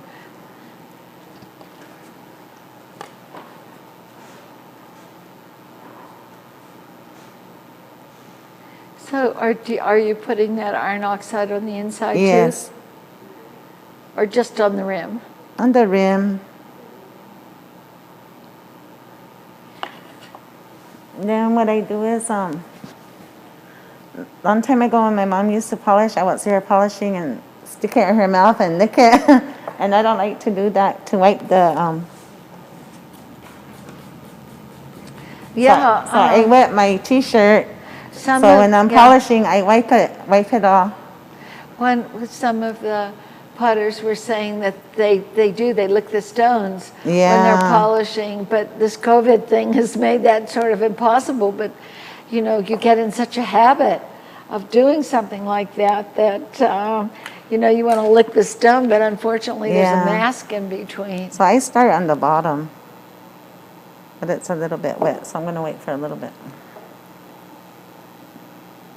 Now, is that lamp that you have, does that produce a little heat for you? I use it for etching, Uh-huh.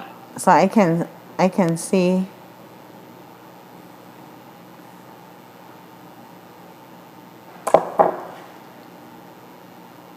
So what are you doing there? It's too wet to polish it. It's too wet to polish it. And what's Then happening? It'll come off. It's pulling this. Yeah. The polishing stone is pulling Yeah. the slip off rather than sliding on Yes, top of it. yes. Oh. I never polished in here before. At home, I know my house and I know it. Yeah. And then with this mask, I can't see. So tell me what's happening while it dries a little bit. Tell me what's happening at the Pueblo as far as the pandemic is concerned. There's a nobody. Do you have a curfew? We have a curfew. It's at 10 o'clock. So everybody has to be home between 10 and 6 in the morning. Between 10 and 6. And what if you show up late? What happens? If they catch you, they'll fine you $1,000. $1,000? Yes. Man, would you have to make a lot of pots, woman, Yep, to I do will. that? Has there anybody who has had to pay a fine? I don't know, but before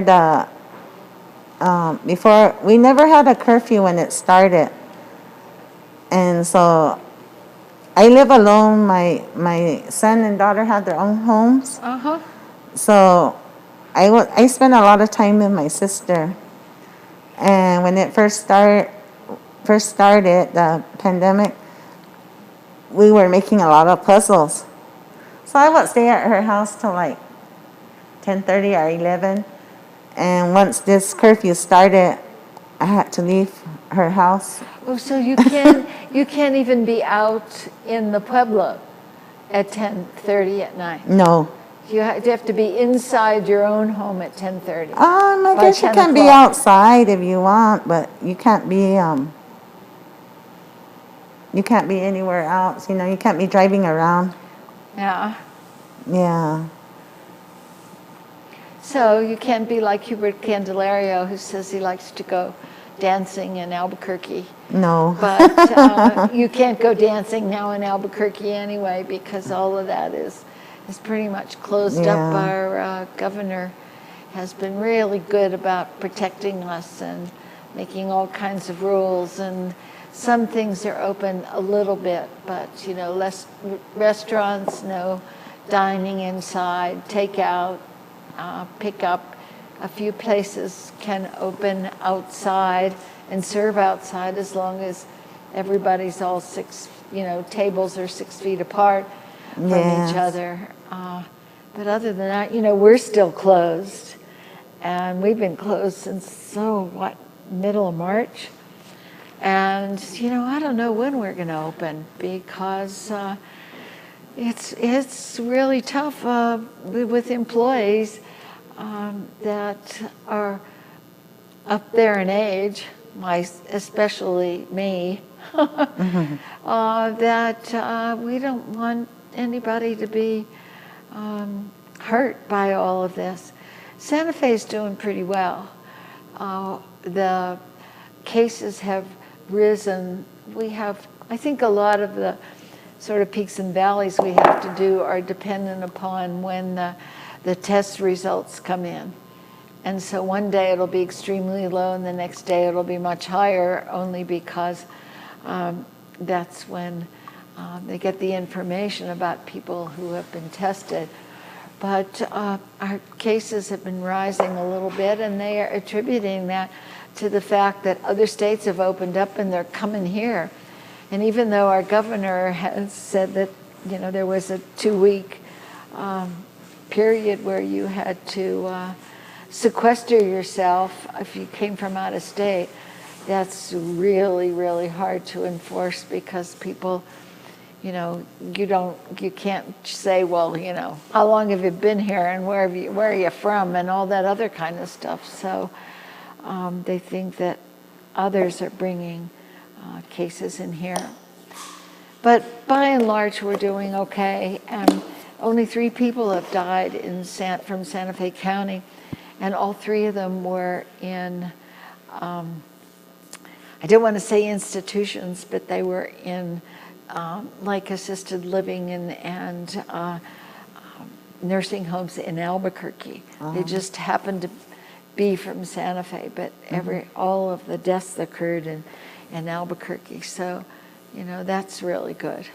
Anyway, we're trying our best here.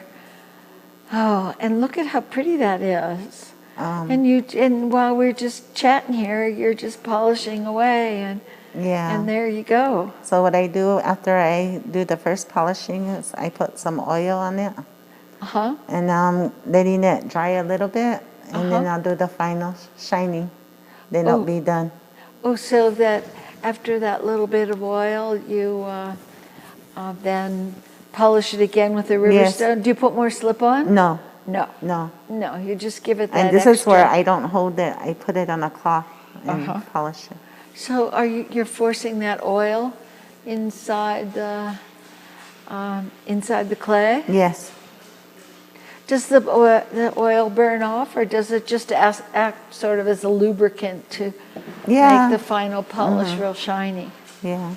So it's drying on one side, but not. Some people start polishing it right away, but it takes longer. I let it dry a little bit. Yeah, well, we've been closed since the middle of March, and we're still paying our employees, and we're still buying from the potters, and we're still taking things on consignment. When all of this opens up again, we're going to have the biggest inventory in the universe.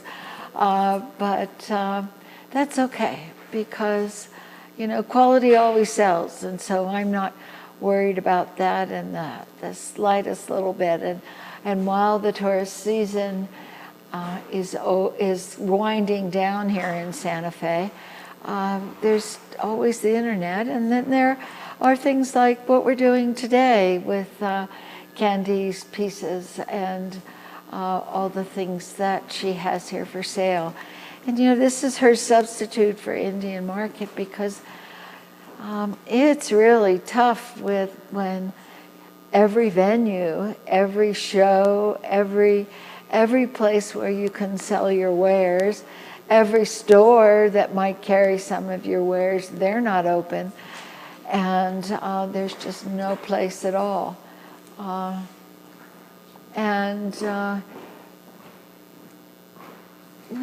We'll just all keep toughing it out until this is finally over with, I hope.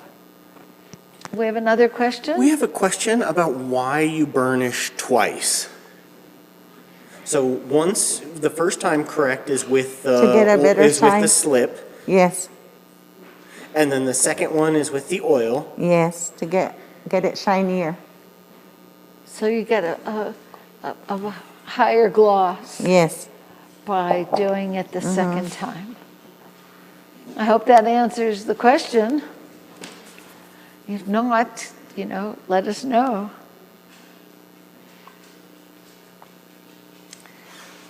And please, don't hesitate to answer the questions.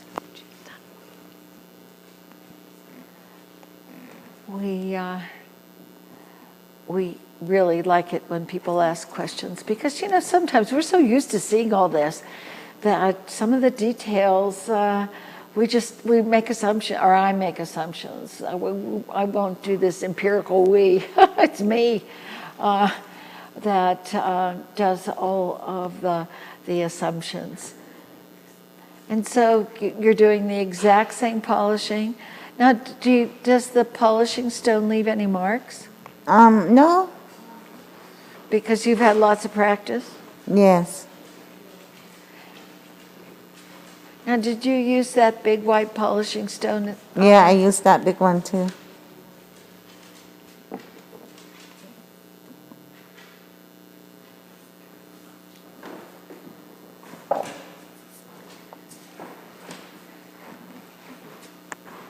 Go over one more time. Another question? Well, I have a question, actually. And so you said that your favorite portion of making of pots is the sgraffito portion of it, correct? Yeah, etching it. So what's your least favorite portion about making pots? Firing. Firing? And why is that?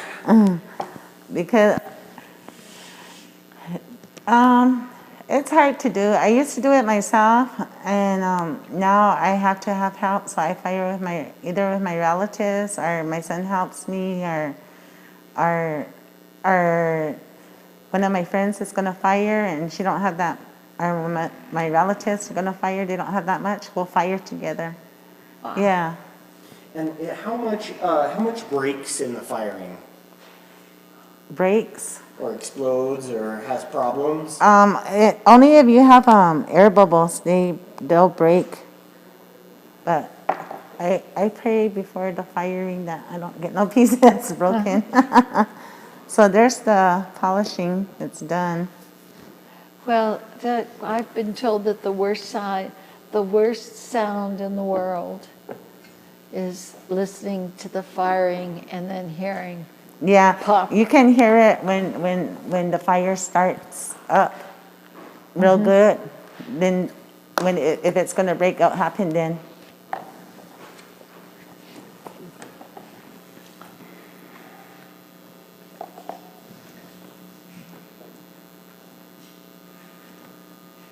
Wow. Well, I think Candy's going to take a little break in a few minutes. And I'll talk to you guys out there. You know, I was really very interested in where all the Santa Clara people came from, because in the early days there wasn't that much of a population around here. And then when the Spaniards showed up,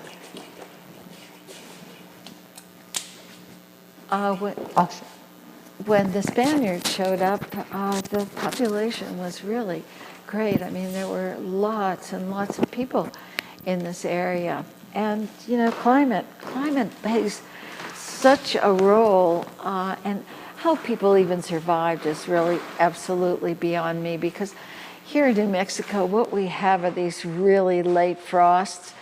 I remember a few years ago, wasn't so long ago, that we had 7 inches of snow on the 7th of May, which means that all the fruit trees, I mean, no fruit, none, zero, nothing.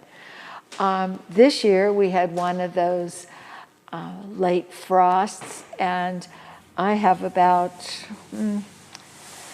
36, 40 fruit trees, and I have 2 peaches this year.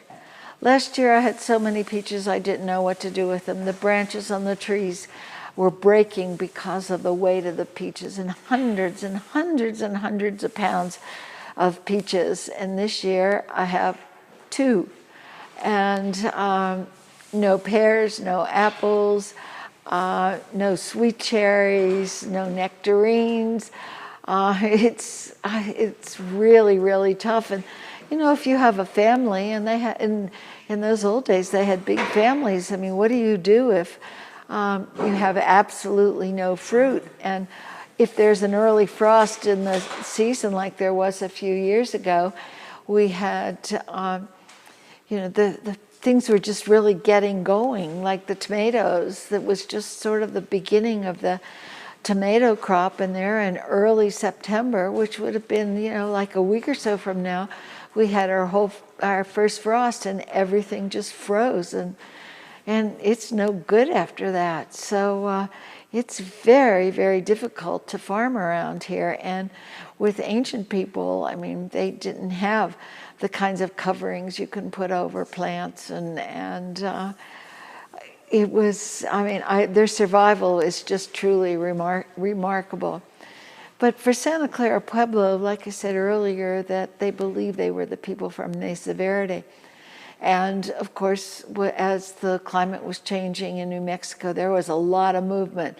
Some from the south coming north, some from the north coming south, all sort of meeting in now what is the Rio Grande Valley, where all of the pueblos are located today, mainly because it's a continuous source of water.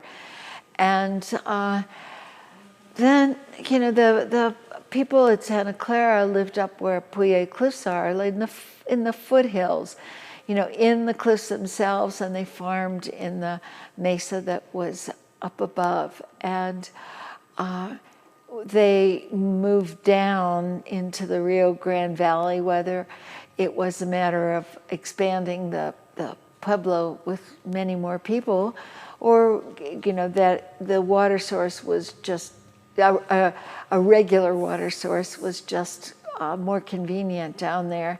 And then the Spaniards came. And the Spaniards set up their first community north of Santa Fe, right near Oquewingue, formerly San Juan Pueblo. And that's where the brunt of the Pueblo revolt took place. And if they would have stayed there, Santa Fe would have definitely been the oldest city in the United States. It's still, I believe, the oldest city in the United States, even though St. Augustine is given that title. And St. Augustine is a garrison, or was a garrison, and more like an army outpost. But Santa Fe had women and children and families and farmers and houses, and more of what you might consider to be a regular city definition. And it would have easily been the oldest city in the United States. But after, during the Pueblo Revolt, the Spaniards, they got out of Dodge for a while. They went down to Mexico and El Paso in that area and stayed there. And then there was a peaceful reconquest. Peaceful. I guess that's an interesting word to use. But when they came back, they found Santa Clara, Pueblo, that they had all moved on top of Black Mesa, along with the people from San Ildefonso.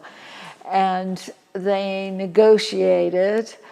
It's kind of interesting when you negotiate and one side has a gun and the other one doesn't. The negotiations tend to favor, well, you know who they would favor. And so there was a peaceful resolution, and Santa Clara now still continues to reside on both sides of the Rio Grande River, about 25 miles north here of Santa Fe. And like we said earlier, with a large number of people. And the last, we've had a few people from Santa Clara that have shown us what they do, whether they strictly polished, whether they were people who etched into the surface, graffito work, really fine etching. Candy etches into her pieces as well. And we had Joseph and Eunice Naranjo, who does basically only polished black pieces. And so a variety of people from Santa Clara. But what you might notice in this series of demonstrations and conversations, we haven't had anyone here from the Navajo Reservation or from Hopi. And the reason behind that is because the Navajo Reservation has been so inundated and decimated by the virus. Hundreds and hundreds of people have died on the Navajo Reservation, and there aren't that many Navajos to begin with. And Hopi was also badly affected by the virus, but they're in Arizona, and the governor says if you're from out of state and you come into New Mexico, you have to self-quarantine for 2 weeks. And so that didn't seem appropriate also. So maybe the next time we do this, we'll have a heavier load of Navajos and Hopis and only a few Pueblo people when that happens, so that there's a nice balance and people can see exactly what's going on. And what's happening with us is tomorrow we were to have Angie Yossi, but I'm sorry to say that has been canceled. Angie's son is in the ICU in the hospital, and it's not COVID related at all. and she's beside herself, and decided not to come tomorrow, which is completely understandable. So we will be offline tomorrow, but when we come back on Thursday, we're going to have lots of fun because 2 of the Lewis girls will be here. And, you know, Carolyn, when Carolyn was here, she's one of the Lewis girls. She said, well, why didn't you put us all together? Well, each one of them is such a skilled potter that it just wouldn't seem fair for them to get 1/5 the time when each one of them really deserve all the time. But we did put Judy and Diane together, and it's mainly because of me. I mean, I don't know Judy and Diane as well as I know the others, and as a result, we'll have the 2 of them. But you know, we call them the Giggle Sisters, and I have never seen a group of women that were so absolutely in love with each other. These 5 sisters who can't get enough of each other, who can't be separated in any way, and all they do is laugh, and they laugh, and they laugh, and they laugh, and it doesn't matter if they're inside of a building or they're outside in the middle of nowhere. The laughter that they generate just fills the whole space. So I think we'll have a little fun with Diane and Anne and Judy tomorrow. And what Judy makes are storytellers. Thursday. Excuse me, Thursday. No Angie tomorrow, Thursday. Make that very clear. And Judy makes small storytellers. And I mean, they're really quite lovely and whimsical, and all of them have, they're holding a piece of pottery, and this one, if you notice, has a little kitty cat coming out of it, and lots of sweet kids, and butterflies, and ladybugs, and really, really nice work. And some people come in and say they'd like to see the storyteller dolls, but these are not dolls. These are not playthings. And even if they were made out of a material that didn't break, they are still not playthings. What they are is effigy figures of grandparents. And the Native American languages are not written down. The only dictionary that I know of is an English Navajo dictionary.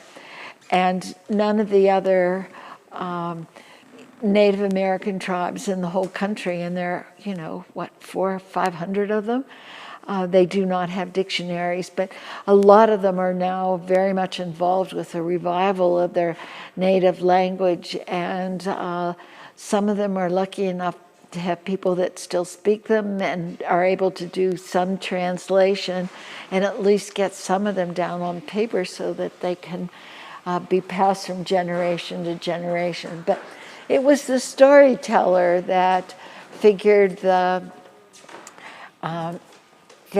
was the person who passed the language and the culture on to the next generation, or I should say the second generation, because storyteller figures were grandparents. Because like any other culture, the parents in between are too busy working. And Grandma and Grandpa did it all. You know, they walked to school in the snow, you know, barefoot in the snow, 2 miles each way, and it was uphill all the way, and all those kinds of things. And it's just like every other culture, Grandma and Grandpa play an important role. Now, what Diane makes are seed pots. This is storage of seeds.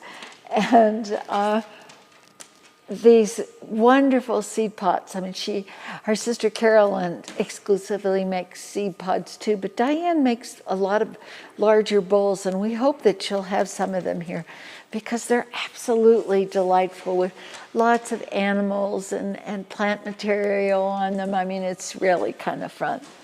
Then on Friday, we have Zuni Potter, Carlos Laate, who does very typical Zuni designs with these wonderful Zuni medallions and then lots of deer with heart lines on them. The most common coloration of Zuni pots is sort of a black on white, and sometimes the Zuni potters use red clay, but Carlos does both, but I thought I would just show you this one to just give you an idea of what a Zuni pot might look like. And then on Saturday, the last in this series, will be Marilyn Ray. And Marilyn Ray, again, is one of the Lewis sisters. And this is one of her storytellers. I mean, they're just absolutely fabulous. They are whimsical, they're large, they're full of detail like you wouldn't believe. I mean, every, let me turn this around, every little bit of detail, even the little boy with his legs crossed, hanging on grandma's head, and checking out a bird that is perched in her hair. But Marilyn is as good as it gets, and she is, in my opinion, the finest storyteller maker alive today. And again, grandparents with their grandchildren. So that's what's on the agenda for this week. And then after that, we'll take a break for a little while, and we'll resume later on in the fall, or when the snow starts to fly, and at that point maybe include people from Hopi and Navajo, depending on what the pandemic is up to. So, Miss Candy, how are you doing over there? I'm fine. So, yeah, what are you going to do now? I guess maybe talk about the firing before I start etching. Oh, well, that's a really good thing. That's absolutely perfect to talk about. Okay. And then after you're done talking about the firing, before you do any etching, we'll go over and talk some more about your pots. Okay. Because I think it'd be really fun for everybody to see them and hear what you have to say about them, and what they'll see the results of the firing then. Yeah. So how do you know when to fire? It has to be a good day. There can't be no wind, no rain, no snow. No rain, no snow, no dark of night. Yes. Sounds like the post office, doesn't it? And the best time to fire in the summertime is early in the morning. Early in the morning. Because it gets too hot. Yeah, we have a question. So the question is about the oil on the second polish that you do. Yes. And do you prefer oil or lard? I use both, and they both work the same way to me. And what kind of oil do you use? Vegetable oil. Vegetable oil. Uh-huh. Salad oil. Vegetable oil, yeah, salad oil. Not all of it. Lard. Uh-huh. Yeah. Now, when you use lard, do you warm it up so No, that it just has to be on? soft, yeah, and I smear it on. Like Crisco? Yes. Well, no, Crisco isn't. No. Crisco's vegetable. Yeah. But it has to be soft and where you can smooth it on. Yeah. And you don't need a lot. You need just a little bit. Just a little bit, and you get that extra shine. Yes. I hope that answers the question. All right, and we have a couple comments now, and one is for Angie Yazzi's son, and that's, I'll pray for him to get well soon. And storyteller figures are like time machines. Time machines, yeah, well, I guess they because are. it's always grandma and grandpa at that one time. And the last one says, "Hi, Mom," from Erica. Oh, hi, Erica. Oh, hi, Erica. Thanks for tuning in. Your mom's doing a great job, isn't she?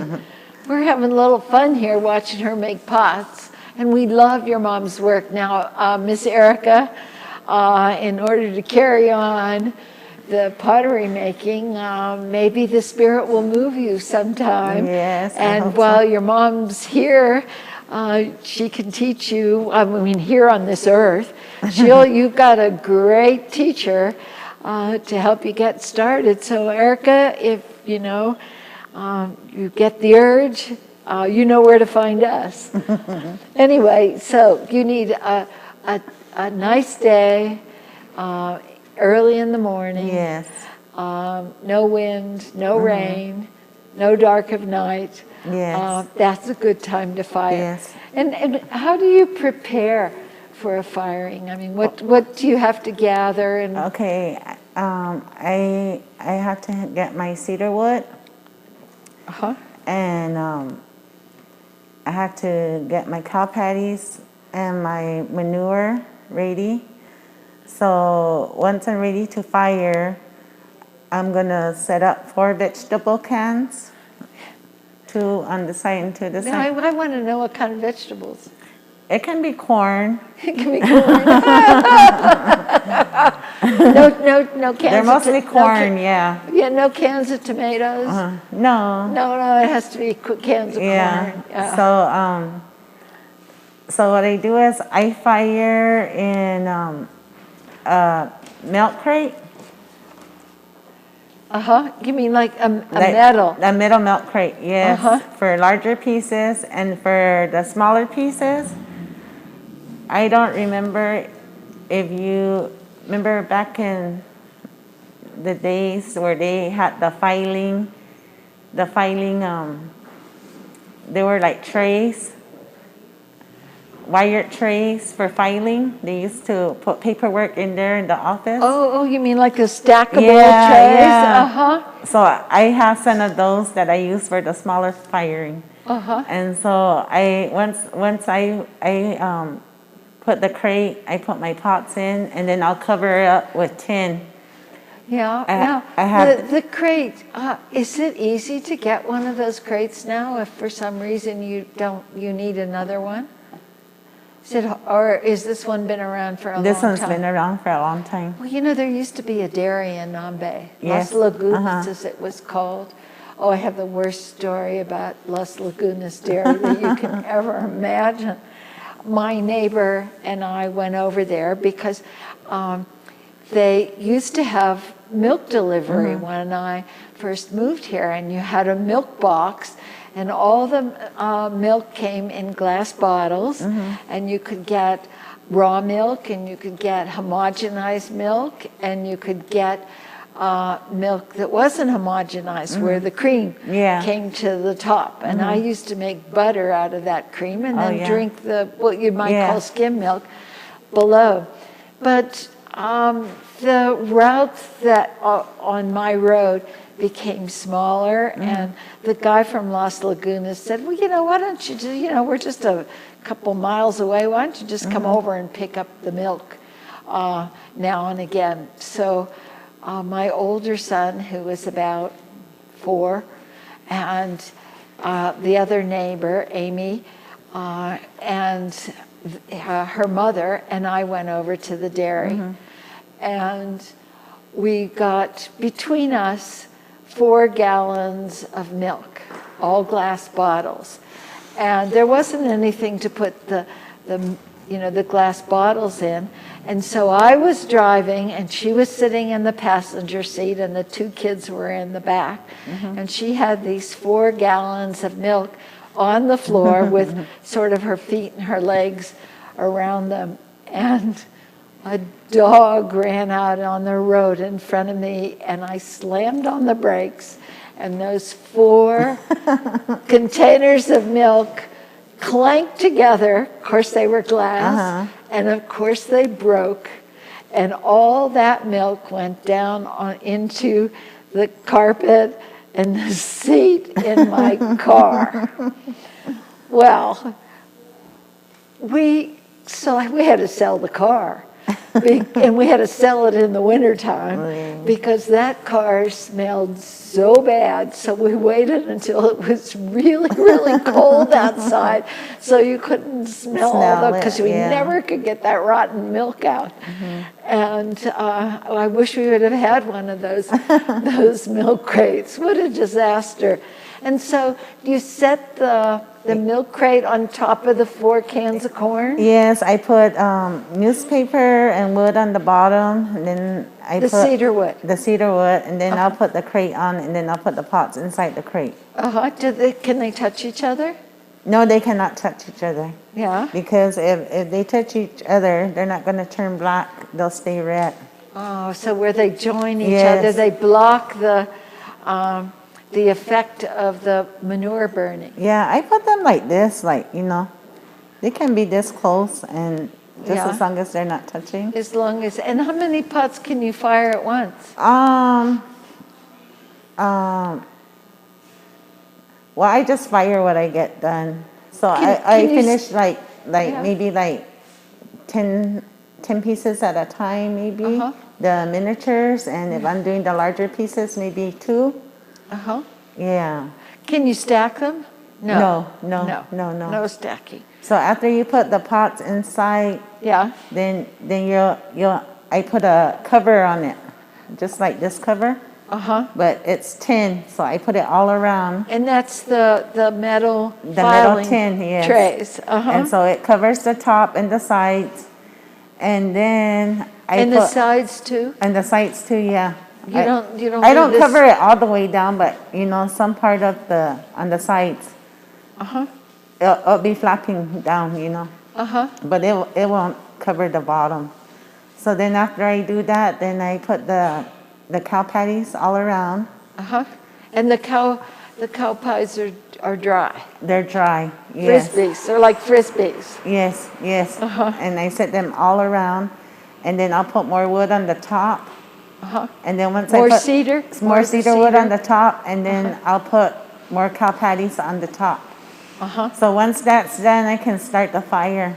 And a lot of people time the pots, or they'll look at it, lift it up, but I don't. I wait till all the fire dies down, then I cover it with manure.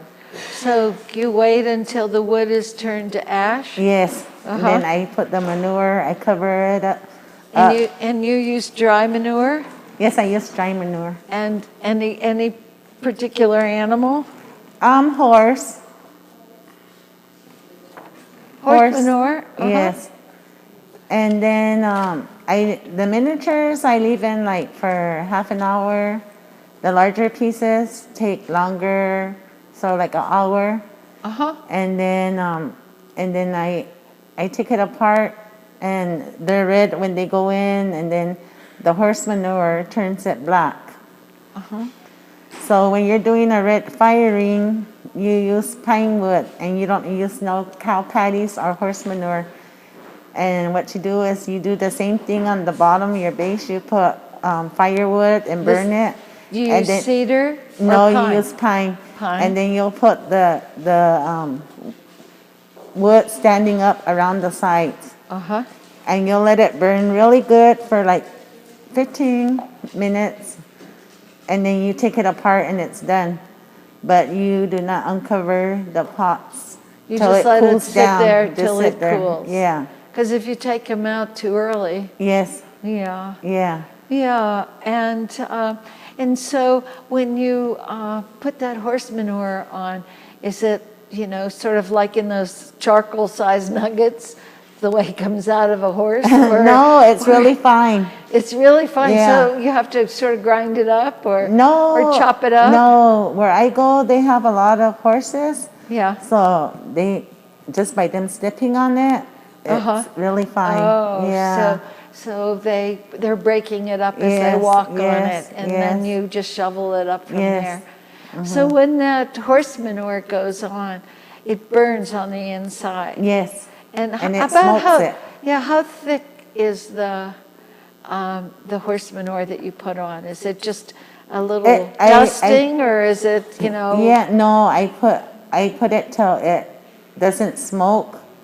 If I see a little smoke coming out, I'll go and put some more and cover it. So Yes. you want it all self-contained. Yes. Yeah, and the reasoning behind that is because when that horse manure burns, it sucks the oxygen out of the clay body. Yes. And it's called a reduction firing, where Yes. you reduce the amount of oxygen. And because of the chemical content of the local clay, the pots turn black. And it's not just a finish on the top. Those pots are that same color all the way through. The outside has the slip on it and the shiny part that you've polished. And the unshiny part that's on the inside of the pots, that's a dark gray color. Yes. As well, and it's dark gray through and through. We have some questions about the designs that you have, but I think that what we'll do is we'll wait until we go over and talk about the pieces of pottery. One person wants to know about the rabbit pot, and the other one wants to know, Dan, the cactus man, wants to know about hummingbirds and butterflies. So we'll answer those questions when we go over there. Okay. Now, do you let that fire do you just let it all sit there and cool off? Yeah, I uncover the whole thing and just leave the box there by itself so that there's no smoke or no fire. Yes. Now, if you start, when the sun comes up, which is about 6:30 in the morning now, with either one of those firings, how long does it take before you're able to hold one of those fired pots in your hand? Probably from the beginning, just gathering your material and setting up and firing, and then letting the pot cool off, putting all your supplies away. Yeah. Probably it takes like 2 hours. That's all? Yeah, because the firing, once you cover the manure, like the miniatures, I'll leave it for half an hour, and they cool down pretty fast. Yeah. The little ones. So I don't leave them that long. And then if they're a little bit warm, you can get 100% cotton cloth and pick them up and wipe them off. Yeah, it won't do nothing to it. Do they have a little ash on them when they come out of the Yes, firing? they do. So you have to clean them off. Yeah. Yes. But they're little jewels when Yes. when you take them out of the warm firing. In the wintertime, can you stick them in the bed and so it's nice and warm when you climb in at night? No, the winter time they cool off faster. Oh, they cool off faster in the wintertime. Yes. Well, we have one potter from Nambe, Pueblo, Robert V. Hill. I think he's really very clever because in the wintertime, he likes to fire in the wintertime because he fires them in the fireplace in his house. Oh. And so it serves a dual purpose of not only firing his pots, but it heats his house as well, which I think is very, very clever. We have another question. We do. And the question is, I used to work with Andrea Suazo, a potter from Santa Clara. Are you a relative by any chance? Yes, I was related to her husband. Her husband is my dad's nephew. Her husband is your dad's nephew. Yes. Okay, and so her husband is the son of a brother or sister of your dad? Yes, a brother. A brother? Yes. Oh, okay. Yeah. Well, and then my sister was married to Anita's brother.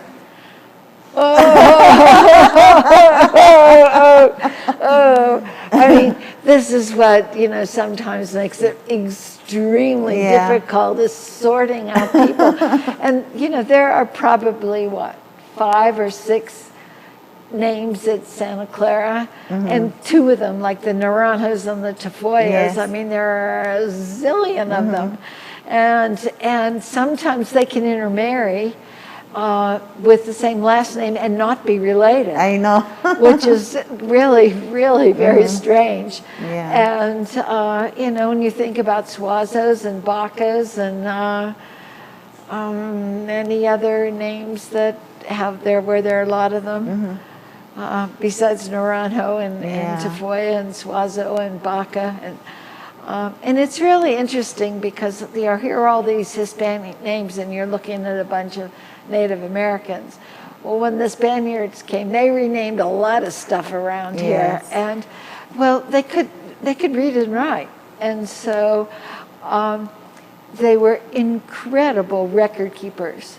I mean, there are just volumes and volumes and volumes of records around here about the cost of goods and store inventory, shop inventories, and not birth certificates, but confirmation certificates, baptismal certificates, marriages and deaths, and they also made maps, and some of the maps are just a riot because there's the Rio Grande, and 50 miles to the west is the Pacific Ocean, and they sort of missed Arizona and California, but they were able to read and write, and they kept enormous. And they have enormous body of records from here, but they renamed not only the pueblos, the villages, but they also renamed a lot of the people as well, because I'm sure before the Spaniards came here, there was no such thing as Suazo or Tafoya or Naranjo.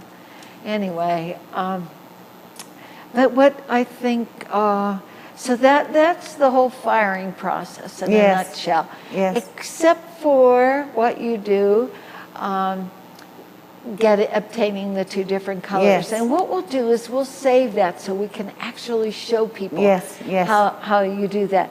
But since we have these questions about various pots and symbols on the pots, maybe we should go over there and talk about them. Okay. And I know that lots of the potters put on the wildlife that exists in this area. Just like every other culture in the world paints and draws what they see. And it will be really interesting to hear what Candy has to say about her pieces over there. And I think that they are just about there. Now, Sue Molnar wants to know about the rabbit pot.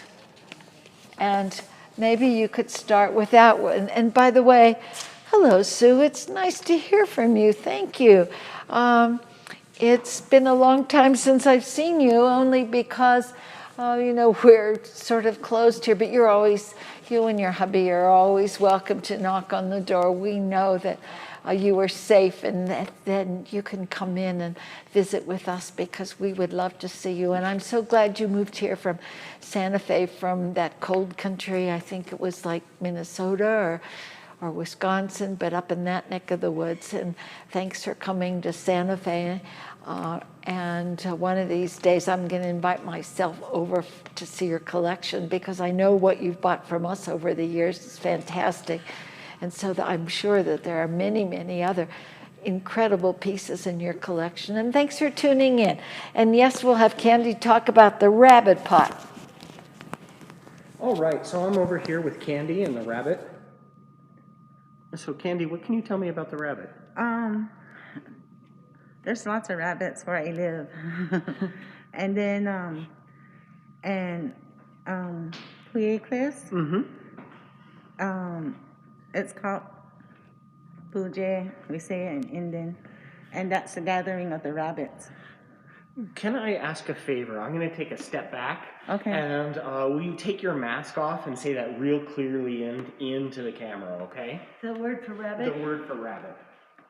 Oh, the word? Yeah, what you just said. I'm talking about the Pueblo. Yeah. We say it Puje. Uje? Uje, not Puye. Buje. Do you know the Tewa word for rabbit? It's boo. Let's say it again. Boo. Boo. Yeah, like buje. Yeah. Uh-huh. Yeah, that's a gathering of the rabbits. That's what they call it. Oh, so they all hang up out Yeah. so there's a rabbit convention up there. Uh-huh. So don't plant anything up there because they'll eat it right down to the ground. They just caught, they Yeah. caught. Wow. Yeah. Well, tell us some more. Is that a jackrabbit or is it one of those little cottontails? It looks more like a jackrabbit because of the ears are longer. Uh-huh. And so I just have the Kiva Steps in there and feathers around.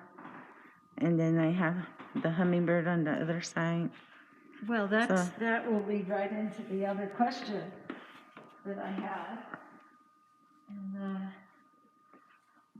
And this is one of those black reduction pots where you have then reoxygenated the clay to on the animals that are there. Well, great. Well, Sue. What are the other symbols around this as well? The rabbit. The symbols are just the Kiva Steps, feathers. They can be eagle feathers, turkey feathers, and the Kiva Steps.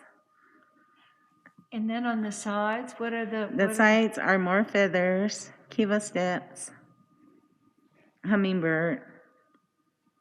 And they're all Kiva Steps, but I do them different ways, Yeah. Yes. I make them different just to... Well, Dan from San Diego has a question. He said that you mentioned that you really like hummingbirds and butterflies. Yes.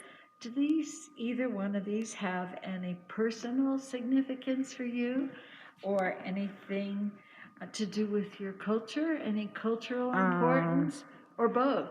I guess both, and the rabbit, I had lost my mother in 2009, and so she had just passed away. So me and my sister were sitting outside her yard, and this huge, big, old, beautiful butterfly came to the yard, and it came by me, and then I told her, Marge, look at that butterfly. It's so beautiful. It's big. It came towards me, and then it went to her, and we were both sitting down, and she talked to it in Tewa and told the butterfly, come sit on my knee. On my leg. She goes, come sit over here. And that butterfly sat on her leg. Wow. And then the butterfly flew away, and my sister goes, that was our mom. She was checking on us. Oh, so, what a lovely story. Mm-hmm. What a lovely story. Yeah, so wow. Reminds me of. And so that's why you like butterflies so much. Oh. Yeah. Well. So she was telling me, she came back as a butterfly to check on us. To check on you. Yeah, but she told it to come and sit on, on her leg, and it did. And it did. Yes. Wow. And the hummingbird, does it have any personal significance? Not really. I just like hummingbirds, and there's bunches of hummingbirds in Santa Clara. Oh yes. Yeah. I love the hummingbirds too. My sister has a lot of feeders at her house. We'll sit out there in the evenings and visit, and we just watch the hummingbirds. Well, I decided that they're really not birds. They're just little pigs with wings. And boy, can those guys eat. Yeah. It's just amazing how much they go through, and it's really fun to watch them. And we, being on the major flyway for their migration, we get to see almost a half a dozen different kinds. Yeah. Which is great. Have you ever seen a hummingbird nest? No, I haven't. Yeah. But I think there's some just right in front of, because there's the trees, and they keep going to the trees. There. So I haven't seen one. I have to go look closer this evening. Yeah. Well, I have a hummingbird nest in the light fixture on my portal, and it's sort of the size of a golf ball. Oh, really? And, I've been really interested in them too. And what I was told is that the hummingbirds make their nests out of spider webs. Oh, wow. And the reason they do that is because they have this little tiny nest, and they usually lay 2 eggs. And the eggs are the size of like a Tic Tac. Those little tiny candies. But the babies get really big. They get almost as big as the adults before they fledge, before they fly out. And they make their nests out of spider webs so that the nest can stretch as the babies get bigger and fatter, from going to a Tic Tac size up to almost the size. I have a nest under my porch too, but it's just, I don't know what kind of bird it is, but I saw one there. Oh, wow. Wow. So we've seen hummingbirds, and we've seen a rabbit, and we've seen a butterfly. Are there any other animal designs that you do? I do turtles, and I'll do dragonflies, and you do all the good guys. And I do fish too, but I guess all these ones, I want to swan at butterflies and hummingbirds. Yeah. Well, yeah, but it's the season for hummingbirds and then I butterflies. do like corn designs. Yeah. And one time this man wanted some corn, like the whole plant and everything with the corn and so I go, give me a picture and I'll try it. And I did it. It came out pretty nice. Oh, good. Yeah, good. But that was the first and last time I did it. Oh, you mean there were no labels left on your corn cans when you're firing corn cans? Yes. Those labels were gone a long time ago. Yeah. So those are the other designs I do. Yeah, and I see designs in between animals, like, with these 2 pieces here around the rim, there are all these pointed designs. Tell me about that too. Those are all they're Kiva Steps, and mostly they're all Kiva Steps, but I just put them in different shapes, and instead of straight lines, I curve them, and I just put more design to make it look nicer, I guess. Yeah. Well, I see the butterfly too. You do it in 2 different ways. Yes. You do the front view and the side view. Yes. Sort of like a wanted poster. Yes. Where the person has to get their face in the front and then a profile, and you get and you have the butterflies that way also. Yeah. So my favorites are the butterflies and hummingbirds and abanium. Yeah. Now, is there any religious significance to either one of those animals?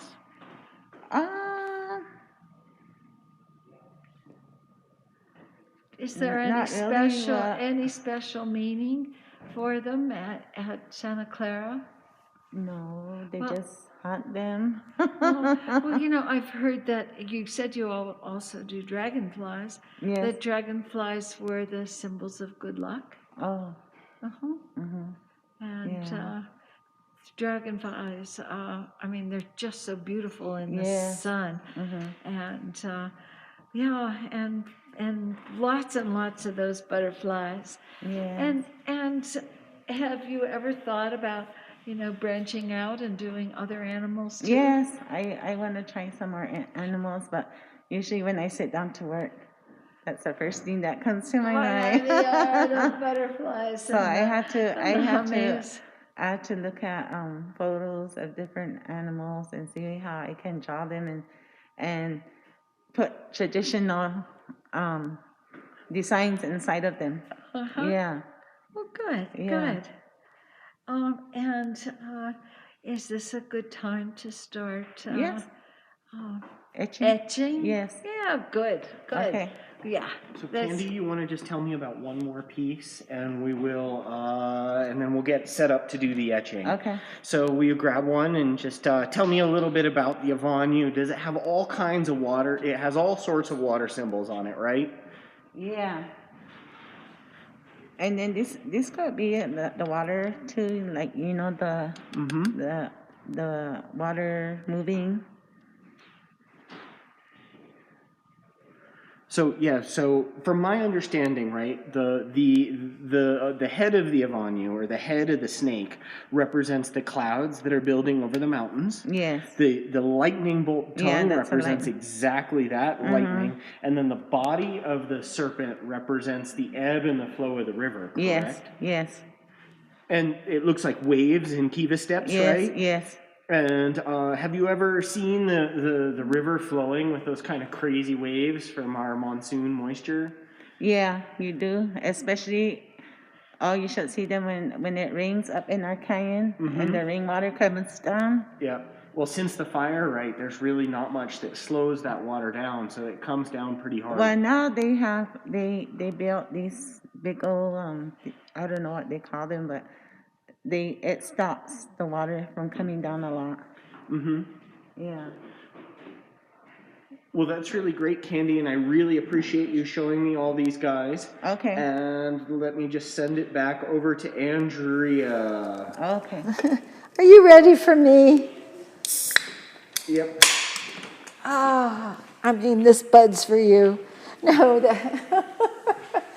it's funny, it sounded all, you hear all kinds of background noises here. I don't know if you've seen the dogs yet, but we have Stout and Honey, they're our gallery dogs. And earlier, Honey made sure that the whole world knew that this gallery belonged to her as she was barking at another dog that was outside. And when, we're here Monday through Friday, when Derek's here, because they're Derek's dogs, they're my grand doggers. And they are the most wonderful companions to have, and they're really good with customers, and people say, well, do you have dogs in here? My dog would jump all over everything. But they never do. And Honey has a big, huge, fluffy tail, and we use, we let Honey dust the pots because she'll walk by wagging her tail, and so we never have to worry at that level if there's any dust on the pots, because Honey will make sure that it disappears. But they're in and out of view, and the person that you see in and out of view walking around is my son Derek, and he's my partner, which is great. So we know that the beat will continue on no matter what, and he will be the person who is taking over my business someday if they ever, decide to throw me out the door. Anyway, we are delighted to be here, and the reason that we're doing all of this is so that the potters that are here have a venue for selling their work, because otherwise everything has been canceled. Everything. I think they had the show at the Herd, that was the very last one, and all of the places where potters can sell their work, I mean, some are, in terms of fairs and stuff, they've all been canceled. And so many of the shops are not buying anything right now. And so this is a way to obtain one of their pieces and to really, really help them out, which is, a good thing to do. So, Miss Candy, tell me what's up, darling. Okay, I'm going to design this pot and etch it to show you how it's done. Has it been fired? It's been fired. It's been fired, so it's been fired red. Yes. With pine. Yes. And till the pine turns to ash. Yes. And can you tap it so that people can hear that it's hard? There we go. So I don't know what I'm going to do yet. Let me think about it. Well, are you thinking about butterflies and hummingbirds? I can do a bunion. And a vanyu. Well, we need the water. Yeah. Yeah. And could you do a few little rain dances while you're at it? Derek can. Well, you know, Derek was given an Indian name. Oh, yeah? He was by Kevin Gonzalez from San Ildefonso, Pueblo, and Kevin is Maria Martinez's great-grandson. Yes. Great-grandson, excuse me. And Derek's Indian name was Windwalker. Oh. That's because, well, I guess Derek must have been about, what was he, about 13 when he got his Indian name? And tall and skinny as a rail. And Kevin said that he could walk through the wind without getting blown over. Yeah. You know, like a knife might slice through the wind. And so his Indian name is Windwalker. So what are you doing there? I'm etching a volume. So no pencil marks? No. No design drawn ahead of time in No. a sketchbook? I just do it by eye and try to make it the same.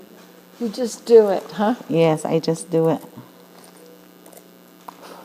I keep wanting to blow and I can't. Isn't that a Nike saying, you know, just do it? Something like that. Mm-hmm. And what kind of tools do you have? I'm using a X-Acto blade. Uh-huh.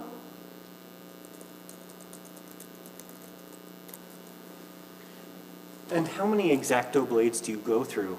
I buy a pack of 100, so this probably lasts me maybe 3 months. Oh, lots, huh?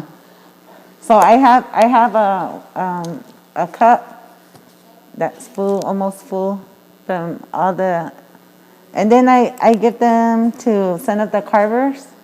They'll ask me if I have any used ones because they like to use the used ones. So I'll give them to my friends that want to use some that aren't too sharp. Are they wood carvers that use them? No, they deep carve pottery. Yeah. While it's leather hard, so they Yeah. don't need the really super Yes. sharp edge like you need. So I save them for them and I give them away to my friends. Well, it sounds like you share materials. Yes. You know, and pottery making has always been a family affair. Yeah, a long time ago, all the ladies would go to somebody's house and they will all polish one day and then go to somebody else's house and paint, or, you know, they always used to do that. Yeah, like a quilting bee. Yes. Well, actually, I mean, it's a great way to socialize, and it's a great way Yes. to gossip, too. You can talk about everybody there. So I'm going to put my famous butterfly. Oh.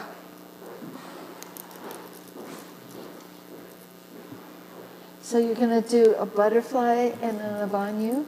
Yes. Is that what? Uh-huh.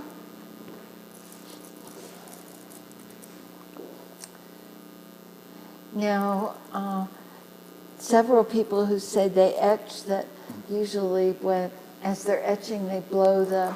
I do. That's why I keep blowing, but I can't. Keep blowing through the mask, or trying to blow through the mask, and it doesn't work. Yeah. Yeah, so I'm using the cloth to wipe it off so I can see what I'm doing. Because usually when I blow, it takes away the dust or the carving.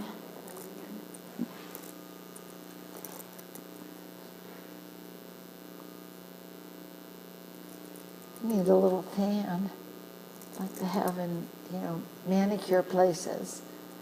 Yeah. Oh, which reminds me, what do you do to take care of your hands? Lots of lotion. Lots of lotion. Any kind in particular? No. I use all kinds, but before I go to bed, I put lots on my hand so it stays on my hand all night. Yeah. So do you see there the onion Wow. and the butterfly? And the butterfly. So now I'm gonna do some other designs. What a lovely story about your mom. Yeah, my sister tells me that was Mom. She came to check on us, and that butterfly was huge. And she talked to it and Tay went and told her, come, sit on my lap. And the butterfly came in, and was on her lap, on her leg. I get goosebumps when you talk about that. Yeah, and that's what she said. That was Mom. She came back to check on us. And how long after she passed away did? It was just like a week. A week Yeah, later. yeah. Uh-huh. Wow. Have you seen her since? No, I haven't. That was the last time. Well, I guess she thought you were doing just fine. She didn't maybe But didn't need me to and come my back. sister talk about it a lot, and we tell our relatives, Yeah. Yeah, we talk about it. What a lovely story.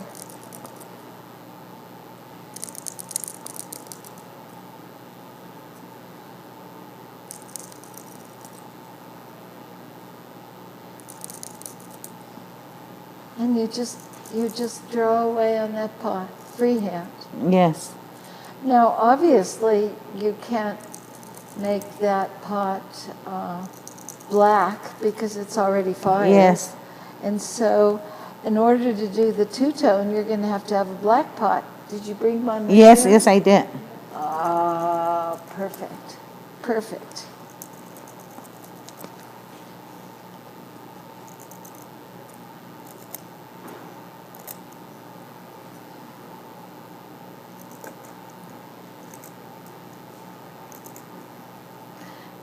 It don't take me long to design a pot. It's taking out the etching it. Uh-huh. So there's my avanion, and there's the butterfly. Now I'm gonna start etching it out. So you're literally digging the clay Yes. out. So I'm gonna start from the eye. So now it's just linear, right? And soon it'll be three-dimensional. Yeah. So what I do is I go over where I did the design, just so I won't go through. Have you ever gone through? Sometimes, yeah. Then what do you do? I try to fix it if I can. Put a design there. Put a design. Oh yeah. But if I can't fix it, it goes to one of my sisters or one of my nieces. Or on a special shelf in your house? Yeah, but every time something happens, my sisters or my nieces or my relatives, they want it. So I give it to them. Yeah. Yeah. And now I have to start saving for or make something for my daughter. Her and her boyfriend just bought a house. Oh. So I have to make them maybe something special to put in their house. Now, do they live at Santa Clara? No, they don't. They live in they're renting a place in Alcalde. Mm-hmm. But now they're buying a house in Espanola. Well, good for them. Yeah. Good for them. And does your daughter work? She works here in Santa Fe at the Legacy. It's a retirement home. Uh-huh. And I went there last year and did a demonstration there. Oh, you did? Yeah, How nice. yeah. How nice. Now, is the Legacy, everything okay with the COVID there? Yeah, it's okay. Since it started, I think she's got tested 4 times out of the They have to get tested all the time. Oh, Yeah. Yeah, I guess you would do that all the Yeah. time.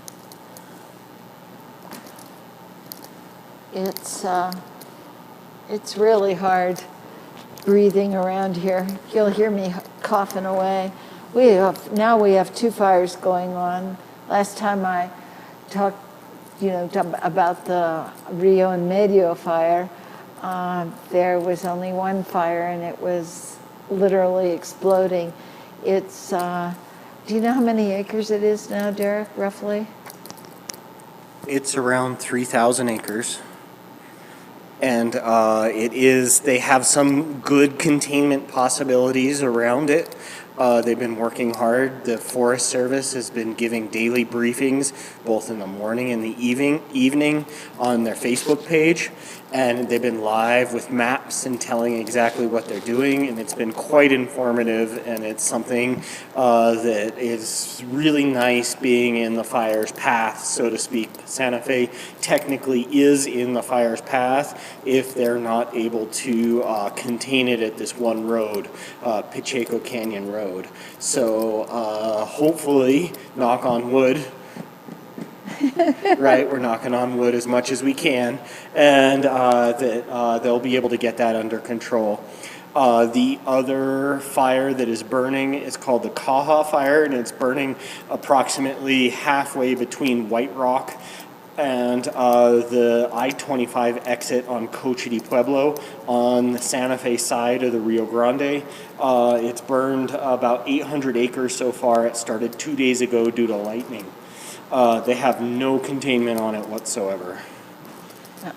And we're getting California smoke by way of Colorado smoke. And so it looks sort of like downtown Beijing around here.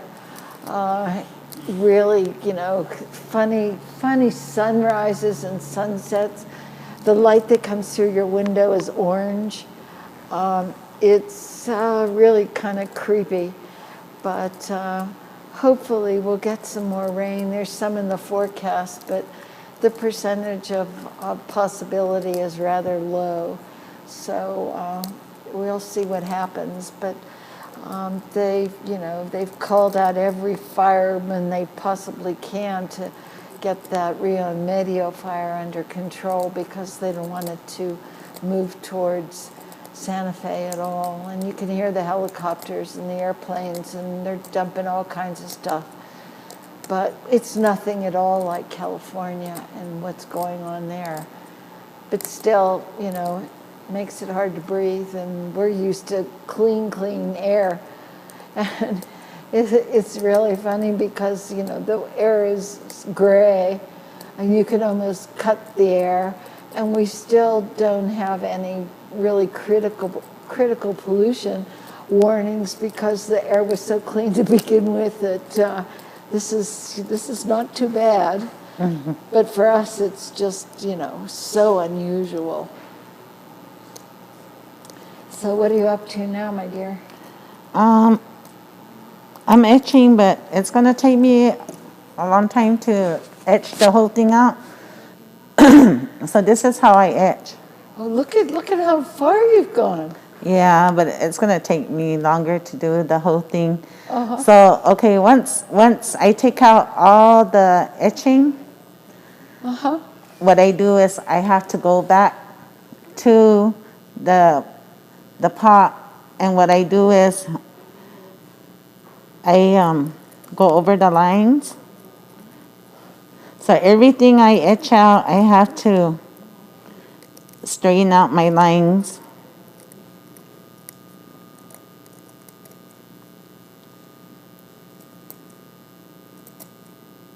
So did you like to draw when you were a kid? Yeah, I like to draw, but you know what? I can draw better on pottery than what I can do on paper. I don't know why. Yeah, it seems like it would be so much harder. Yeah. To be able to do that. So this gives you an idea of what I do after I etch the pot. I have to go over each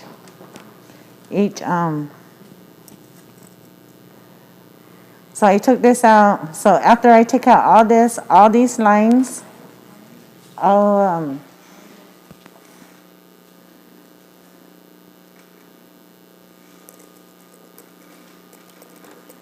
fix them up nicer. And what that really is doing is it's providing a really clean, nice, straight edge, right? Yes. So once I do that, then I'll get to my designs. After I take out everything and clean out all of the lines, then I'll get to the designs, and I'll do this one before I etch it out, but I'll do the inside of the butterfly. Well, it's really cool to be able to see how this is all like coming together in front of us, because you know a piece, you look at a piece and you don't know where you'd begin or where you'd end. Yeah. And so it's really quite nice to be able to see it all. Yes. And you said this etching part is your favorite? Yeah. And it looks like you're applying quite a bit of pressure to I am. have to do that. Yes. Well, the piece should be very hard, correct? Because of the fire. Yes.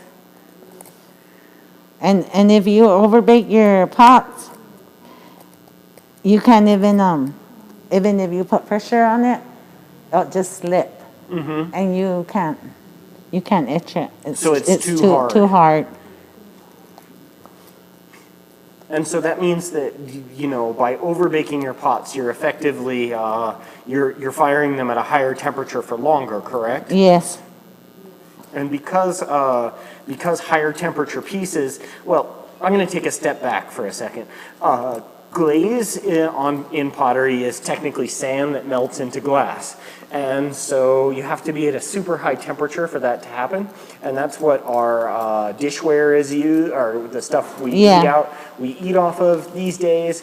And they're fired at, 5,000, 6,000 degrees in order to get that really hard factor.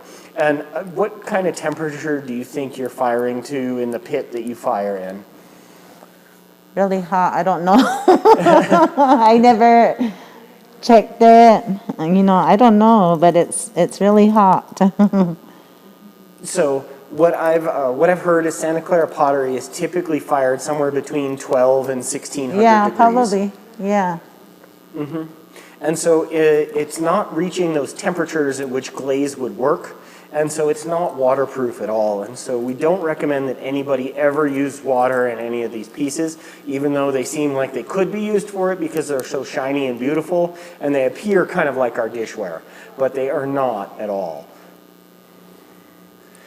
And how many hours would you say, that you have put into that piece that you have so far? Because that's a common question that we get from our clients a lot. It probably, this piece probably took me from making it, building it up to this, to get here, probably 2.5 weeks. Mm-hmm. And then etching it, this pot will probably take me 5 hours maybe. Mm-hmm. I don't know. So it takes a long time. It's a long time. And it seems like there's a whole lot of processes as well that's not counted in the time. Yes. Like going and getting the clay and cleaning and processing the clay and going and getting your volcanic sand and making sure that it's processed correctly and going and getting the slip from Santo Domingo, Cochiti area. All of these things take time and effort. Yes. And it's a surprising amount of time to create a very small jewel or gem of a piece of pottery, and this is kind of a labor of love for all of these potters, because they truly do love what they do. And, it seems that all the potters are very, very happy about what they do, and they're so happy to show you all of these details, because it's been really fun with these demonstrations, being able to see in detail all of this hard work. And what I think is really fascinating about all of it is that each potter kind of has their own technique. but they all kind of end up similar at the end. And so, you know, for instance, Candelaria uses a sink drain plug as her scraper. And Rebecca Lucario uses the tin of a chewing tobacco can. And so because of all of that, you know, we get similar products at the end, but in reality, the nuances between each artist are just so unique. And I think that that's really wonderful that everybody has their own methods, and there is no method that is wrong, so to speak. If you know what I mean.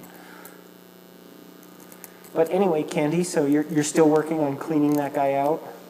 Well, it's going to take me long to etch out all this.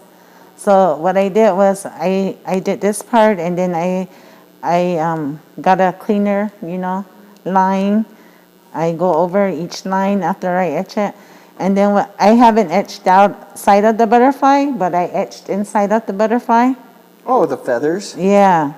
Well, that's really nice. Yeah. And then now I'm putting the design in between on the avenue. I'm going to put some more feathers there. But that's how it's done. So I have a black piece here.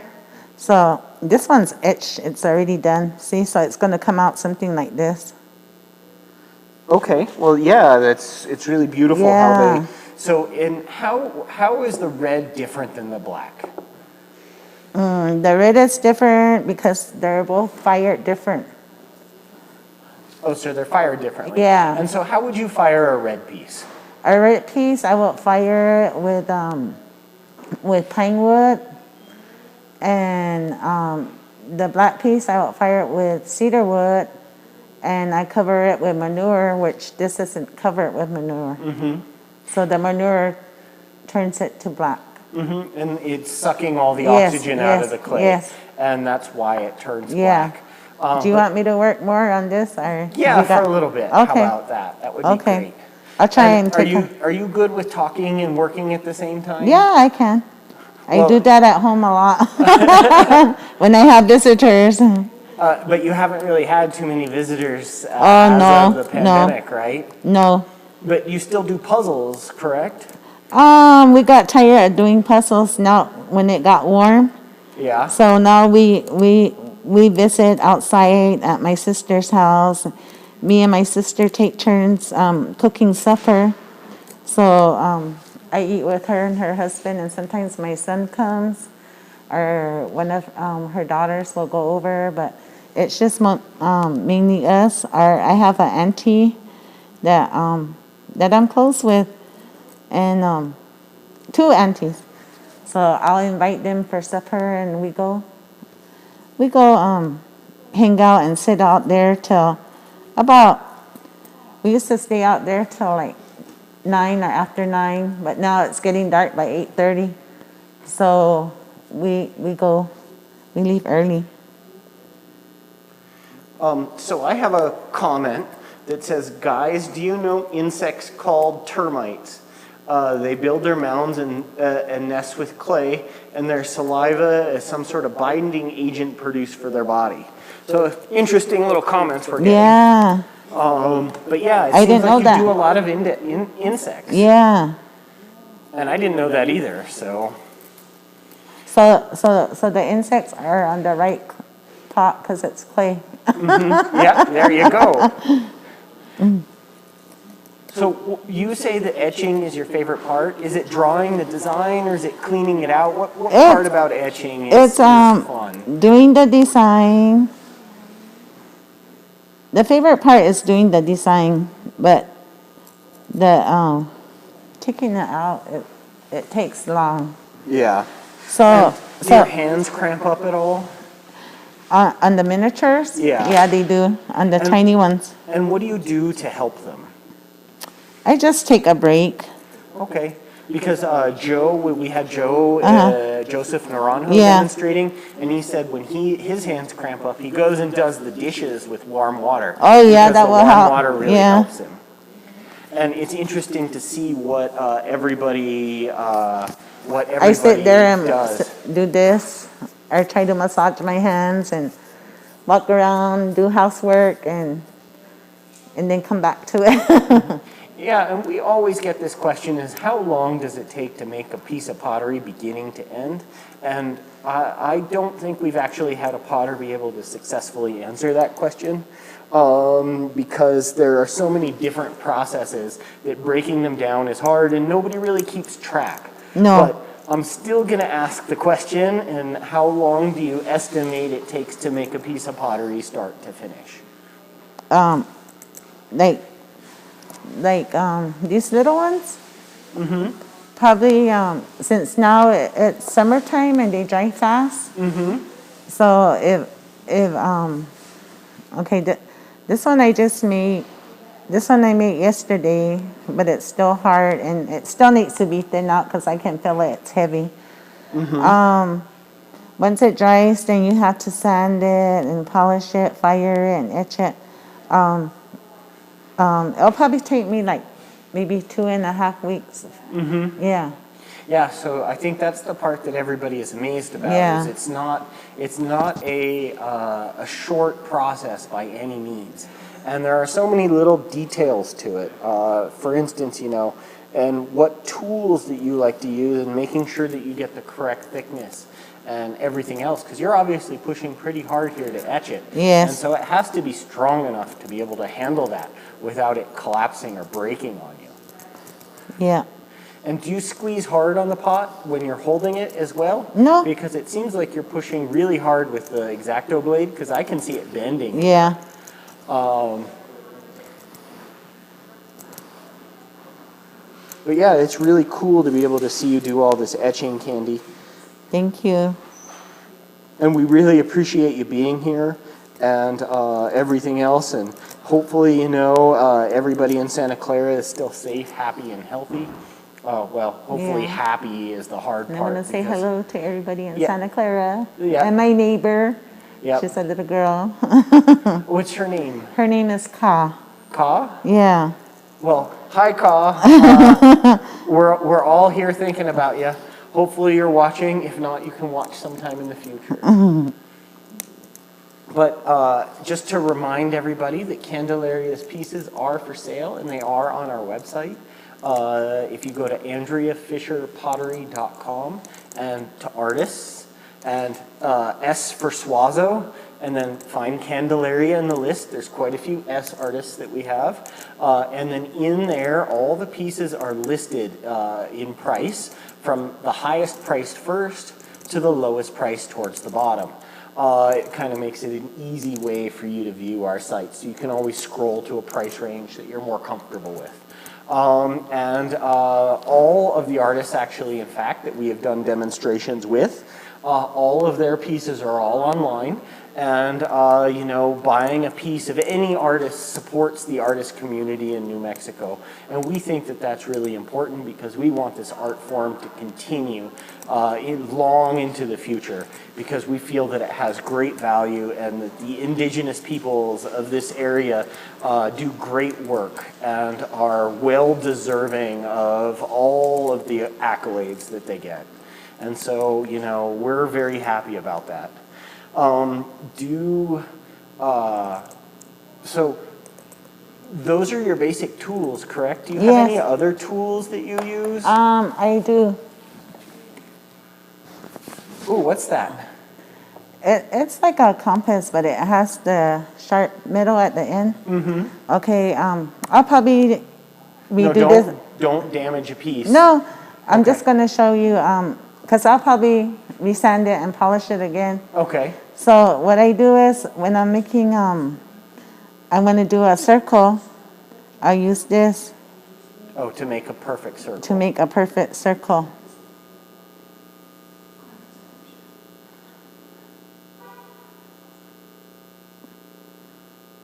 And then I'll do another one in the inside.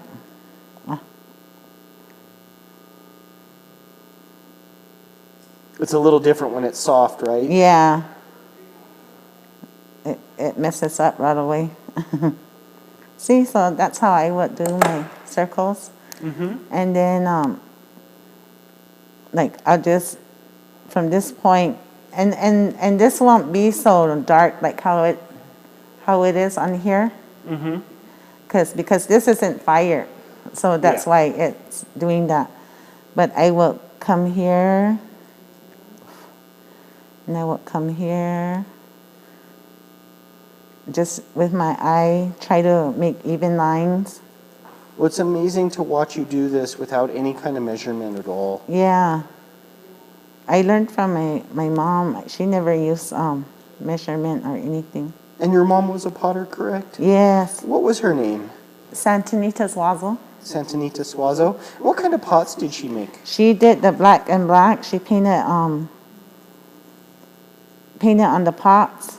So what she would do was after the polishing, she'll use the same slip that she polished with, and she'll get a paintbrush and she'll paint on top of the pot. Okay. And what would she make the paints out of? It would be the same slip that we use for polishing. So it's the unpolished versus the polished that creates the difference in color between the two blacks. Her and my sister Margie and Shirley, another sister, painted. And me and my sister May and Martha did the etching. So see, that's how I do my circles. Oh, that's cool. Yeah. So then I would put a design in here, like, let me see what I can put. Maybe I'll do my famous hummingbird.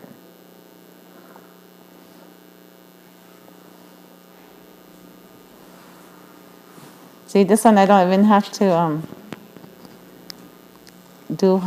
press the blade hard because of it's not fire.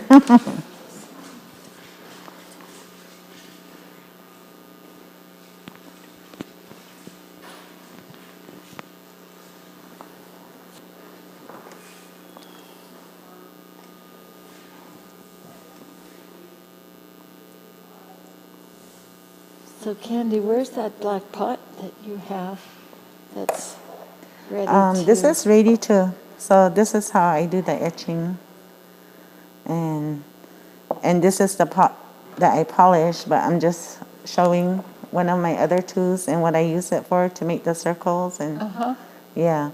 So now I'm gonna, this pot is ready to be torched. To be torched? Torched? Do I have to call the fire department? No. So what I'll do is I'll put it on I found this box, and this is the purpose for it, to set my pots on here. And yeah. So we're going to watch it change. Yeah. Give me a couple minutes to get the cameras all set for you. Okay. So you know, all the firefighters are up on the mountain, so we have to be a little careful here, huh? Yeah.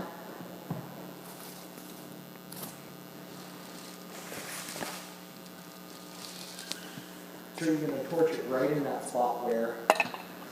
I'm gonna torch it. I'll be doing it this way. Okay. Let me move the camera then. Give me one moment. And this is how my sisters, their husband did it for them, because they won't help them. Because I know there's quite a few people who are interested in how this all works. So. Yeah. So this is, I learned this way, but I know some people have different ways of. Yeah, they do have different ways of reoxygenating the clay. Yeah. Yeah, we'll wait until Derek can get So all the I sang all my set up. pots too, and I put my full name, Candelaria Suazo, and I put Santa Clara, Pueblo on them. That's when you sign them after After this, and then I torch it. After all the design, all the design work is done, then you sign your name before you fire it? No, it's after the firing and after the etching. Yeah. And then your name, and then the torching. Yeah. So what do you have there? I have a torch and a lighter.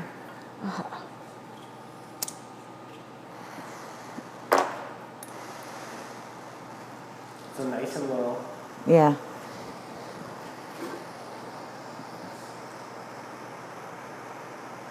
Usually when I do it, I have it dark in the room so I can see. Do we want to turn some No, lights no, on that's in fine. here? That's fine. I'll do it like this because I can see it. Is it changing color? No, it takes a while.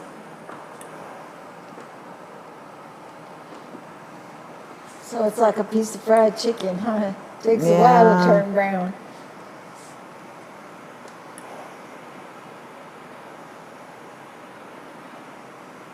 It seems like you have a really tiny tip on there. No, I had one that I had a small propane, like sort of like where you can just hold it like a pencil, and it had a real small flame, but I don't know what happened to it, so now I had to go get me another one. But I used that for the miniatures. It's starting to turn a little bit.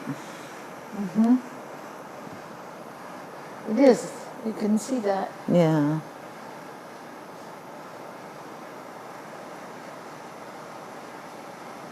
So before I knew how to two-tone, Uh-huh. I will ask my brother-in-law to do it for me, and then I would just watch them,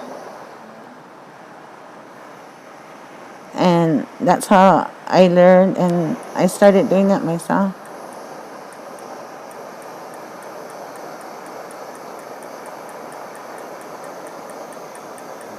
Now, oftentimes you have more than one image on a Yes, piece of pottery. Is the pot hot now? yes, it's hot, and I have to let it cool off before you can handle it. Oh, okay. Is there another image on the other side? No, So it's just this one? it's just this because it's the volume and the Oh. butterfly. The volume and the butterfly. I don't want to over. Rain and Mama.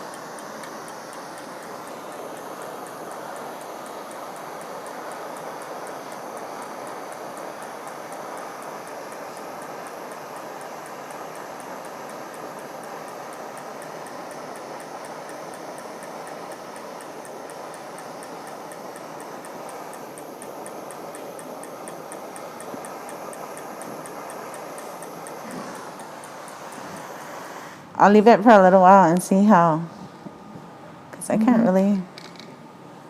See what color it's Yeah, becoming. yeah. Uh-huh. But if it So you're just pushing that oxygen from that Yeah. acetylene torch Yeah, into see the that- clay, and that's why you see it? Yep, and it's changing. Yeah. why it's changing. I was in the back talking to Amy, and this is for Sue Molnar. Apparently you missed the explanation of the rabbit that you had asked about, or I don't know if it was the explanation, because that's an easy one. You can go to our channel on YouTube, youtube.com, then search for Andrea Fisher Fine Pottery, and in maybe an hour, 2 hours after we Okay. we leave, It's done. we finish here. So I'll let this cool off too before I touch it. This particular video will be up online, and you'll be able to see it then. But if you missed buying the pot, I'm sure we can talk Candy into making you another one. And this way it can be exactly to your specifications, because she's really good at, taking orders for pieces. There are some people I would never ask to take orders or give an order to them, but with Candy I would do that. So Sue, you know where to find us and what to do, and we'll be happy to do that. But if you just were interested in finding out the information about the rabbit, it will be on this video that will be in our channel a couple hours after we conclude this particular one. And, you know, and anybody that's out there, if you would please subscribe where it says, I want to subscribe, check that little box. That would be really great for us if you could do that. And thanks for tuning in. But anyway, I hope, Sue, that helps out. And maybe we'll see you soon. So it's done now. It's already done completely? Yeah. Is the pot really hot? Yeah, it is. But I can turn it. Nice. It's really nice. Yeah. Great. So we can warm our hands over it. Yeah. We can roast marshmallows over the pot. So now you know how it's done.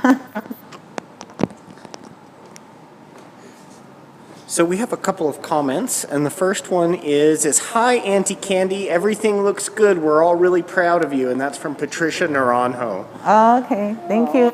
Is that a niece? A niece, yeah. Oh, nice. She used to help me fire pottery, and then she broke her toes. Oh, no. So now she doesn't help me anymore, but yeah, she'll help me fire. She broke her toe while she was firing your No, pot? I don't know what happened. She did, but Oh. she yeah. So now she's in a one of those foot braces. Yeah. Oh boy, it's Patricia. Yeah. Is it Patricia? Is there any pottery making interest there? She used to when she Yeah. was younger, and she don't do it no more. Oh, she's not Yeah. anymore. Well, maybe the bug will bite. Huh? Yeah, maybe now that they see me here, they'll all start. Yeah, there we go. Yeah. There we go. Fame and fortune. Huh? Yes, That will be the yes. great motivator. Wow. We have another comment? Another comment from Patricia that says the girls said to tell you hi and they love you. Okay, I love you too. And then we have a comment as well, or a question, and the question is it easier to etch on the smaller pots than the large pots? It's easier to etch on a larger pot, but it takes longer. Yeah, I would think so. Yeah, and it's harder to etch on a smaller pot because it's so small, and you have to make little details. Yes. So you can do a bigger scale Yes. of your designs Yeah. on a big pot Yeah. than on a Yeah, small but one. it does take longer to take out, and the little ones do too. So I think they're both hard. Well, you know, lots of people wonder why the small pots cost a lot. And the small pots are really hard to Yes. do. Yes. Because, you know, one little slip here or there and you wind up with a pile of dust. And I used to make them smaller. Do you remember? I used to make smaller pieces, but now I can't. They're too tiny to do all the detail work. But I'll probably do some more sometime. Yeah. Well, I think that in a little while, in a few minutes, we should talk some more about Candy's pots because, you know, one of the main reasons that we're here is to help Candy out because of all of the canceled venues for her to sell her work. And we want to make sure that she can go home with a few bucks in her pocket. Yeah. It isn't quite the same as having Indian Market or 8 Northern or all the other fairs that happen, the one up in Jemez and it's, you know, it's really, really tough now for so many of the artists, and we don't want them to stop doing this. We don't want them to go get a job somewhere else if they can find a job somewhere else.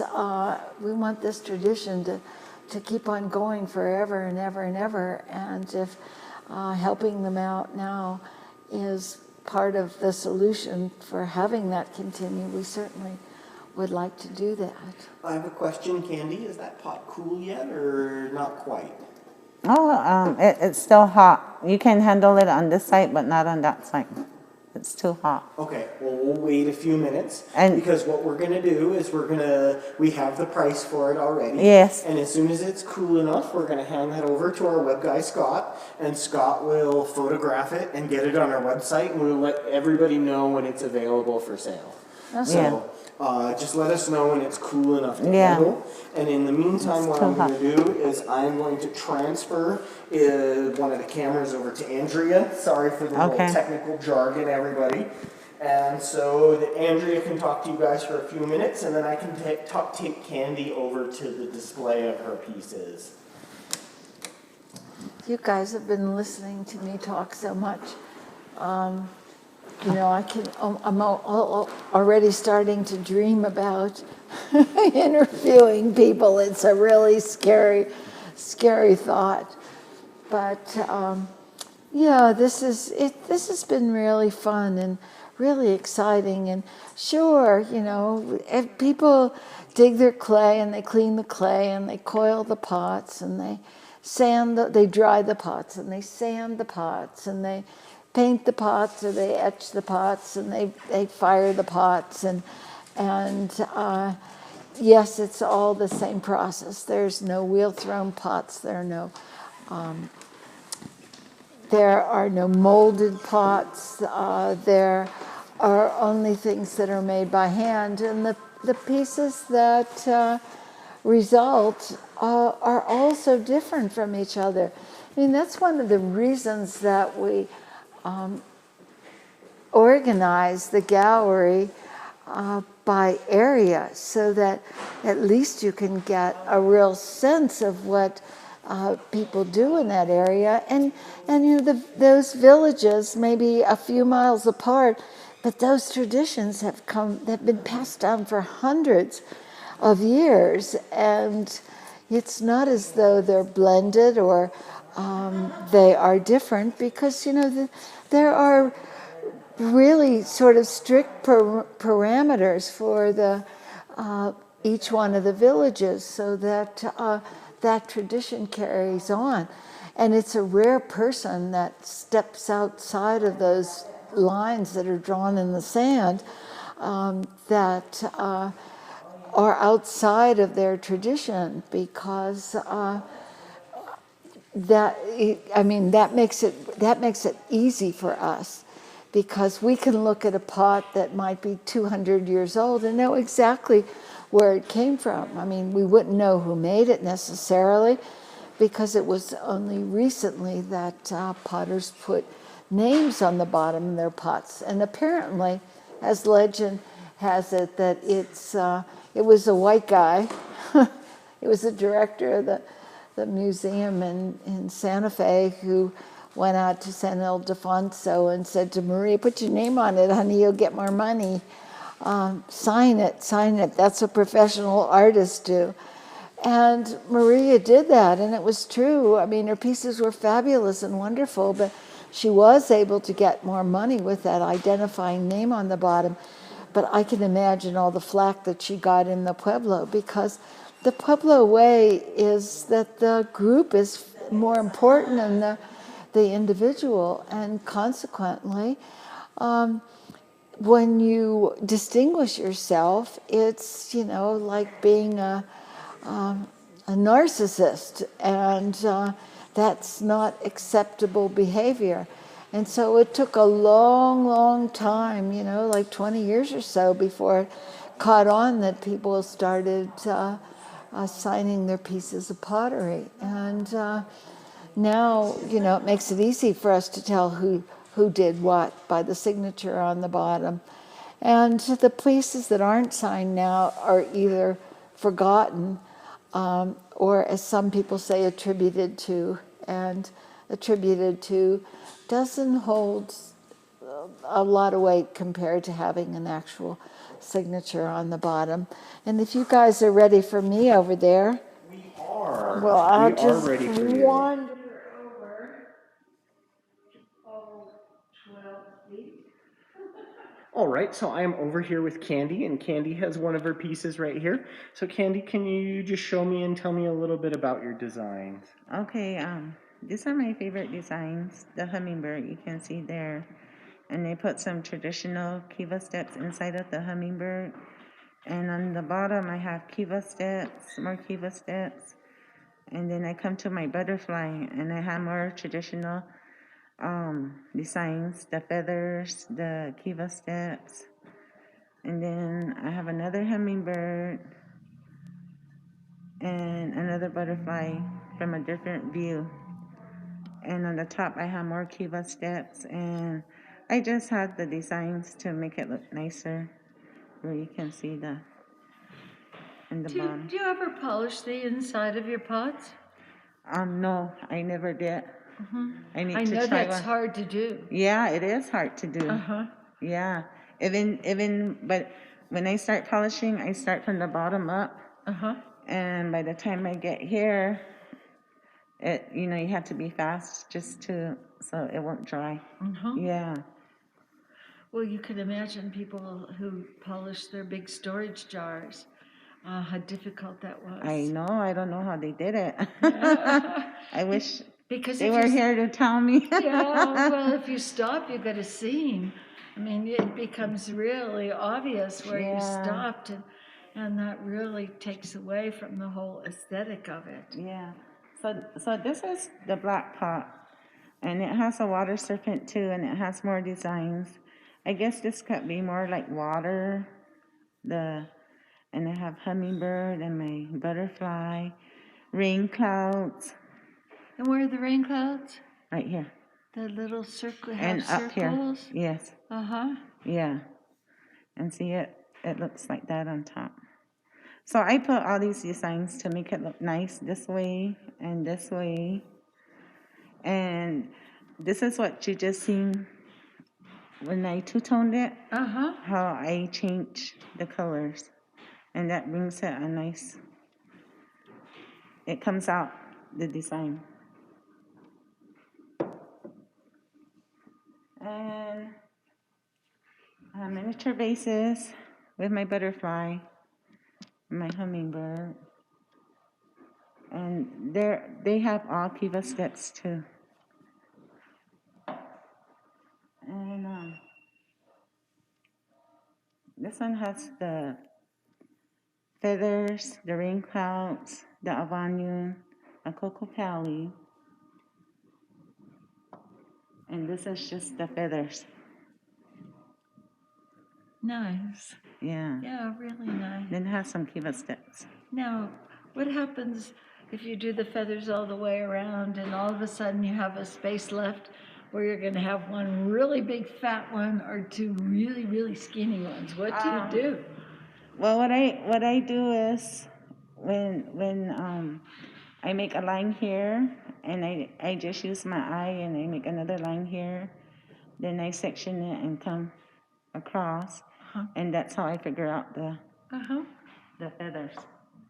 I don't use no measuring tape or anything, just my eyes and yeah. Well, I guess practice, huh? Yeah, practice after a while. Yeah. And you don't make like 4 dots or so, like you divide it in quadrants or anything? No. And then these are my the medallions that have the hummingbird and Kiva Steps and feathers. And what are medallions? It's just, I just call it, my sister used to call it medallion because it does look like it's a circle and the designs are in there. Yeah. So. And did you and your sister pot together, or was she a draw? Did she like to draw a lot? Well, how I learned to etch was I would go visit her and she'll be working on pottery. Was this May? May Tapia. And, yeah, and she goes, instead of sitting there, I'm gonna teach you how to etch. So she do a design on a pot, and I've been watching her, like for a long time, and so she goes, this is how you do it. So she would etch the pot, and I would take it out for her, and then she would tell me what to do. So that's how I learned. Wow. And then the first pot, I copied her design. I like, she goes, yeah, just do it like that. Well, So that's how I started. I learned, yeah, it's okay for families. Yeah. For families to copy each Yeah. other's designs. But my animals didn't come out the same as her, and the designs inside of my animals weren't like hers. We were different, yeah. But we drew the same animals, but they were different. Copying family designs, it's okay. It's when someone outside the family copies Yeah. the design that it's not okay at Yes, all. yes. Oh, wow. Yeah. Well, great. Well, then why don't you go over and etch a little more, and then we'll be wrapping things up. Okay, and I have a few more questions as well as soon as Candy gets back to the table. It'll just take us 1 second. Well, we like everybody's questions. And if you have questions, don't hesitate to ask them of us, because how was it now? Is the pot nice and cool? And Would you just say that again because the audio was not on? oh, okay. Oh, you mean I'm just talking to myself, huh? But the pot is all nice and cool now, and the metal box that it was on is nice and cool, and you're going to etch a little bit here. Yeah. And then we'll just talk a little longer, and then we'll start to And what I do is I I hold this cloth, so I lean my finger against it.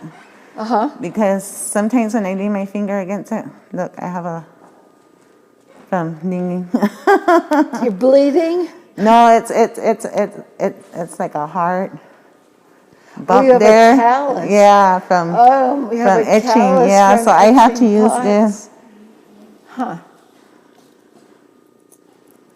So sometimes what I do wear is I buy gloves in the winter times, and I didn't bring it. I cut the fingers out and I put them on my finger so I won't lean so hard against the pot. Yeah.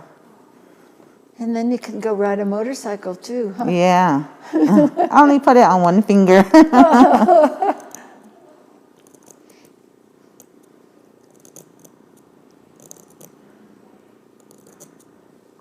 You ever stabbed yourself with that X-Acto knife? No, I haven't done that yet. I hope I don't. Not yet, huh? Not yet.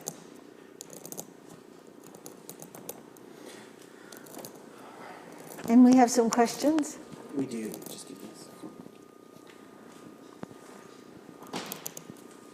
Okay, so the first is, I've enjoyed learning about Candy's process today. My first purchase from Andrea was one of Candy's small pots. Now I appreciate what it means even more.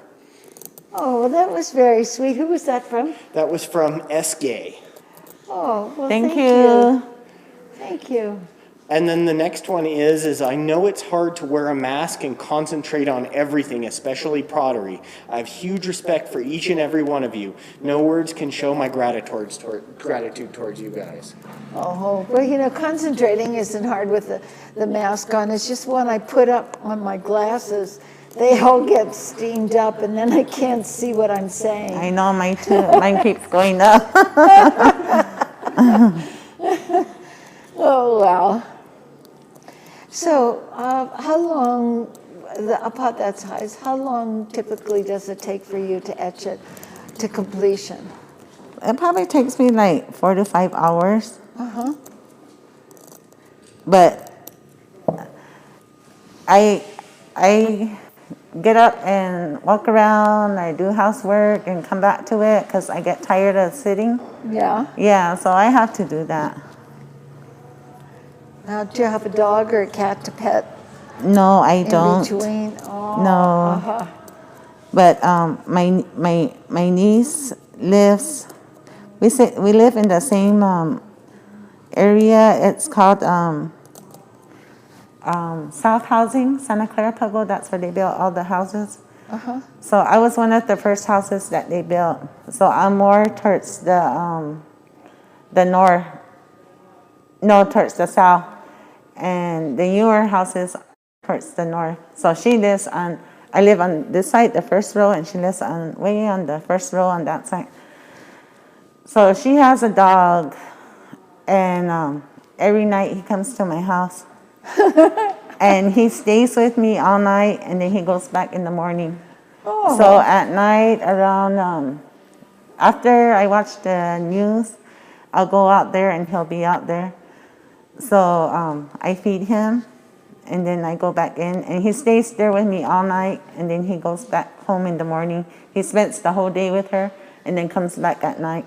Well, that's really funny. And he does this on his own? Yeah, yeah. No one walks him over? No, no. He just comes on his own? And then my sister tells me, that's your bodyguard, because he knows you're alone. Oh, now, does he get 2 meals that way? One from her and one from you? Yes. Mm-hmm. Oh, so that's the motivation. Yeah. Huh?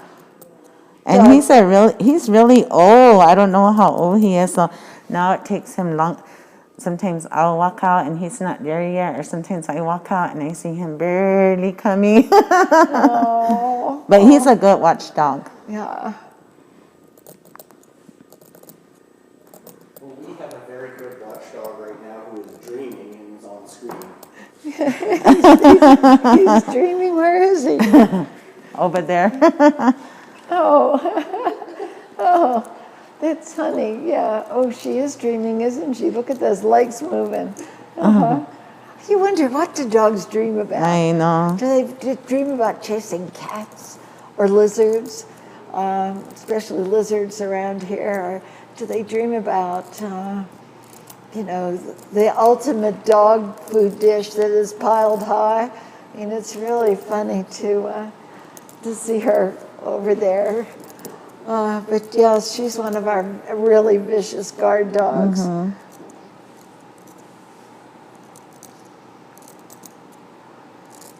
So Candy, I think that in just a little while, we're going to call it a day. Okay. And you can continue to etch for a while. And I'm just going to tell people about what's coming up.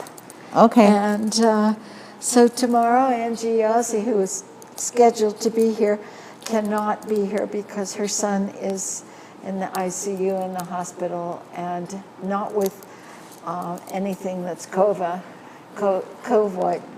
Oh, not the virus. It's not the virus at all. And Angie needs to be with her son, and so we are canceling her for tomorrow, but we're postponing her because we will have her later on in the year. So we just have a quick comment that I just want to put in and then say, hi, it's Amora, Aunt Candy. Okay, that's my godchild. Oh. Hi, Amora, love you. How nice. How nice. And if anyone needs to ask any questions or make any comments, please, now's the time to do it. Okay, and also the piece that Candy used the torch on, who toasted the marshmallow on her pot, that piece its number is CS125A, and it's on our website right now, CS125A, if anyone is interested in it, because then you'll have a nice film record of her doing it. And like I said earlier, this is number 16 in our series of 20, although it's going to be now a series of 19 because Angie won't be here tomorrow, which is too bad for all kinds of reasons. But if you're interested in viewing the other ones, we have a YouTube channel. Just go to youtube.com and search for Andrea Fisher Fine Pottery. And this video will be up, in a couple hours. But the other 15 are all there for your enjoyment. And if you like what you see, please tell your friends and please subscribe. We'd really, really appreciate that. Then on Thursday, we have 2 of the Lewis girls,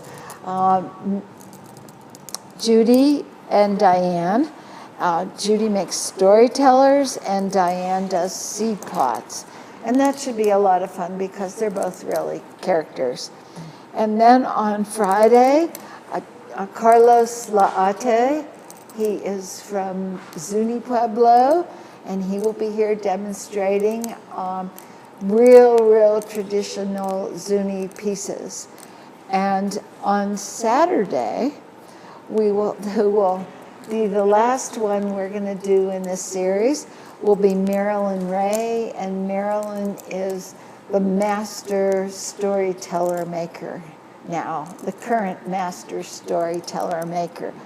And it'll be lots and lots of fun to see her and watch her make all these incredible animals and kids and grandmas and grandpas.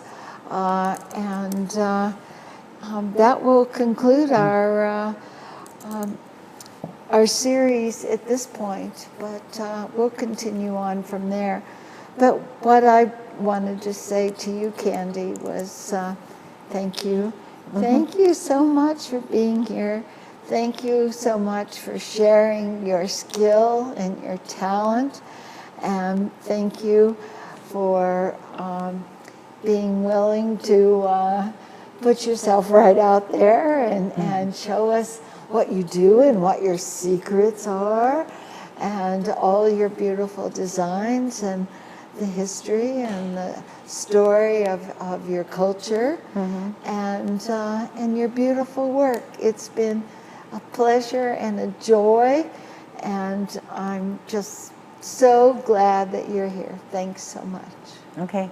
And I want to thank you and Derek, too, for having me. I enjoyed today. And I would like to thank all the people who bought my pots. Oh, well, that's really nice. Well, you do really wonderful work. And that's the reason that we wanted to make sure that the whole world knew about you. And, quite a few hours have passed. And we are delighted that you were here. And thank you so much. And, for all of you that are out there watching us, if you will tune in on Thursday, like I said, we're not going to be here tomorrow. And light a candle for Angie's son, that he pulls through all this. And we hope that we wish him all the luck and good health in the world. And thank you again. And we will see you on Thursday.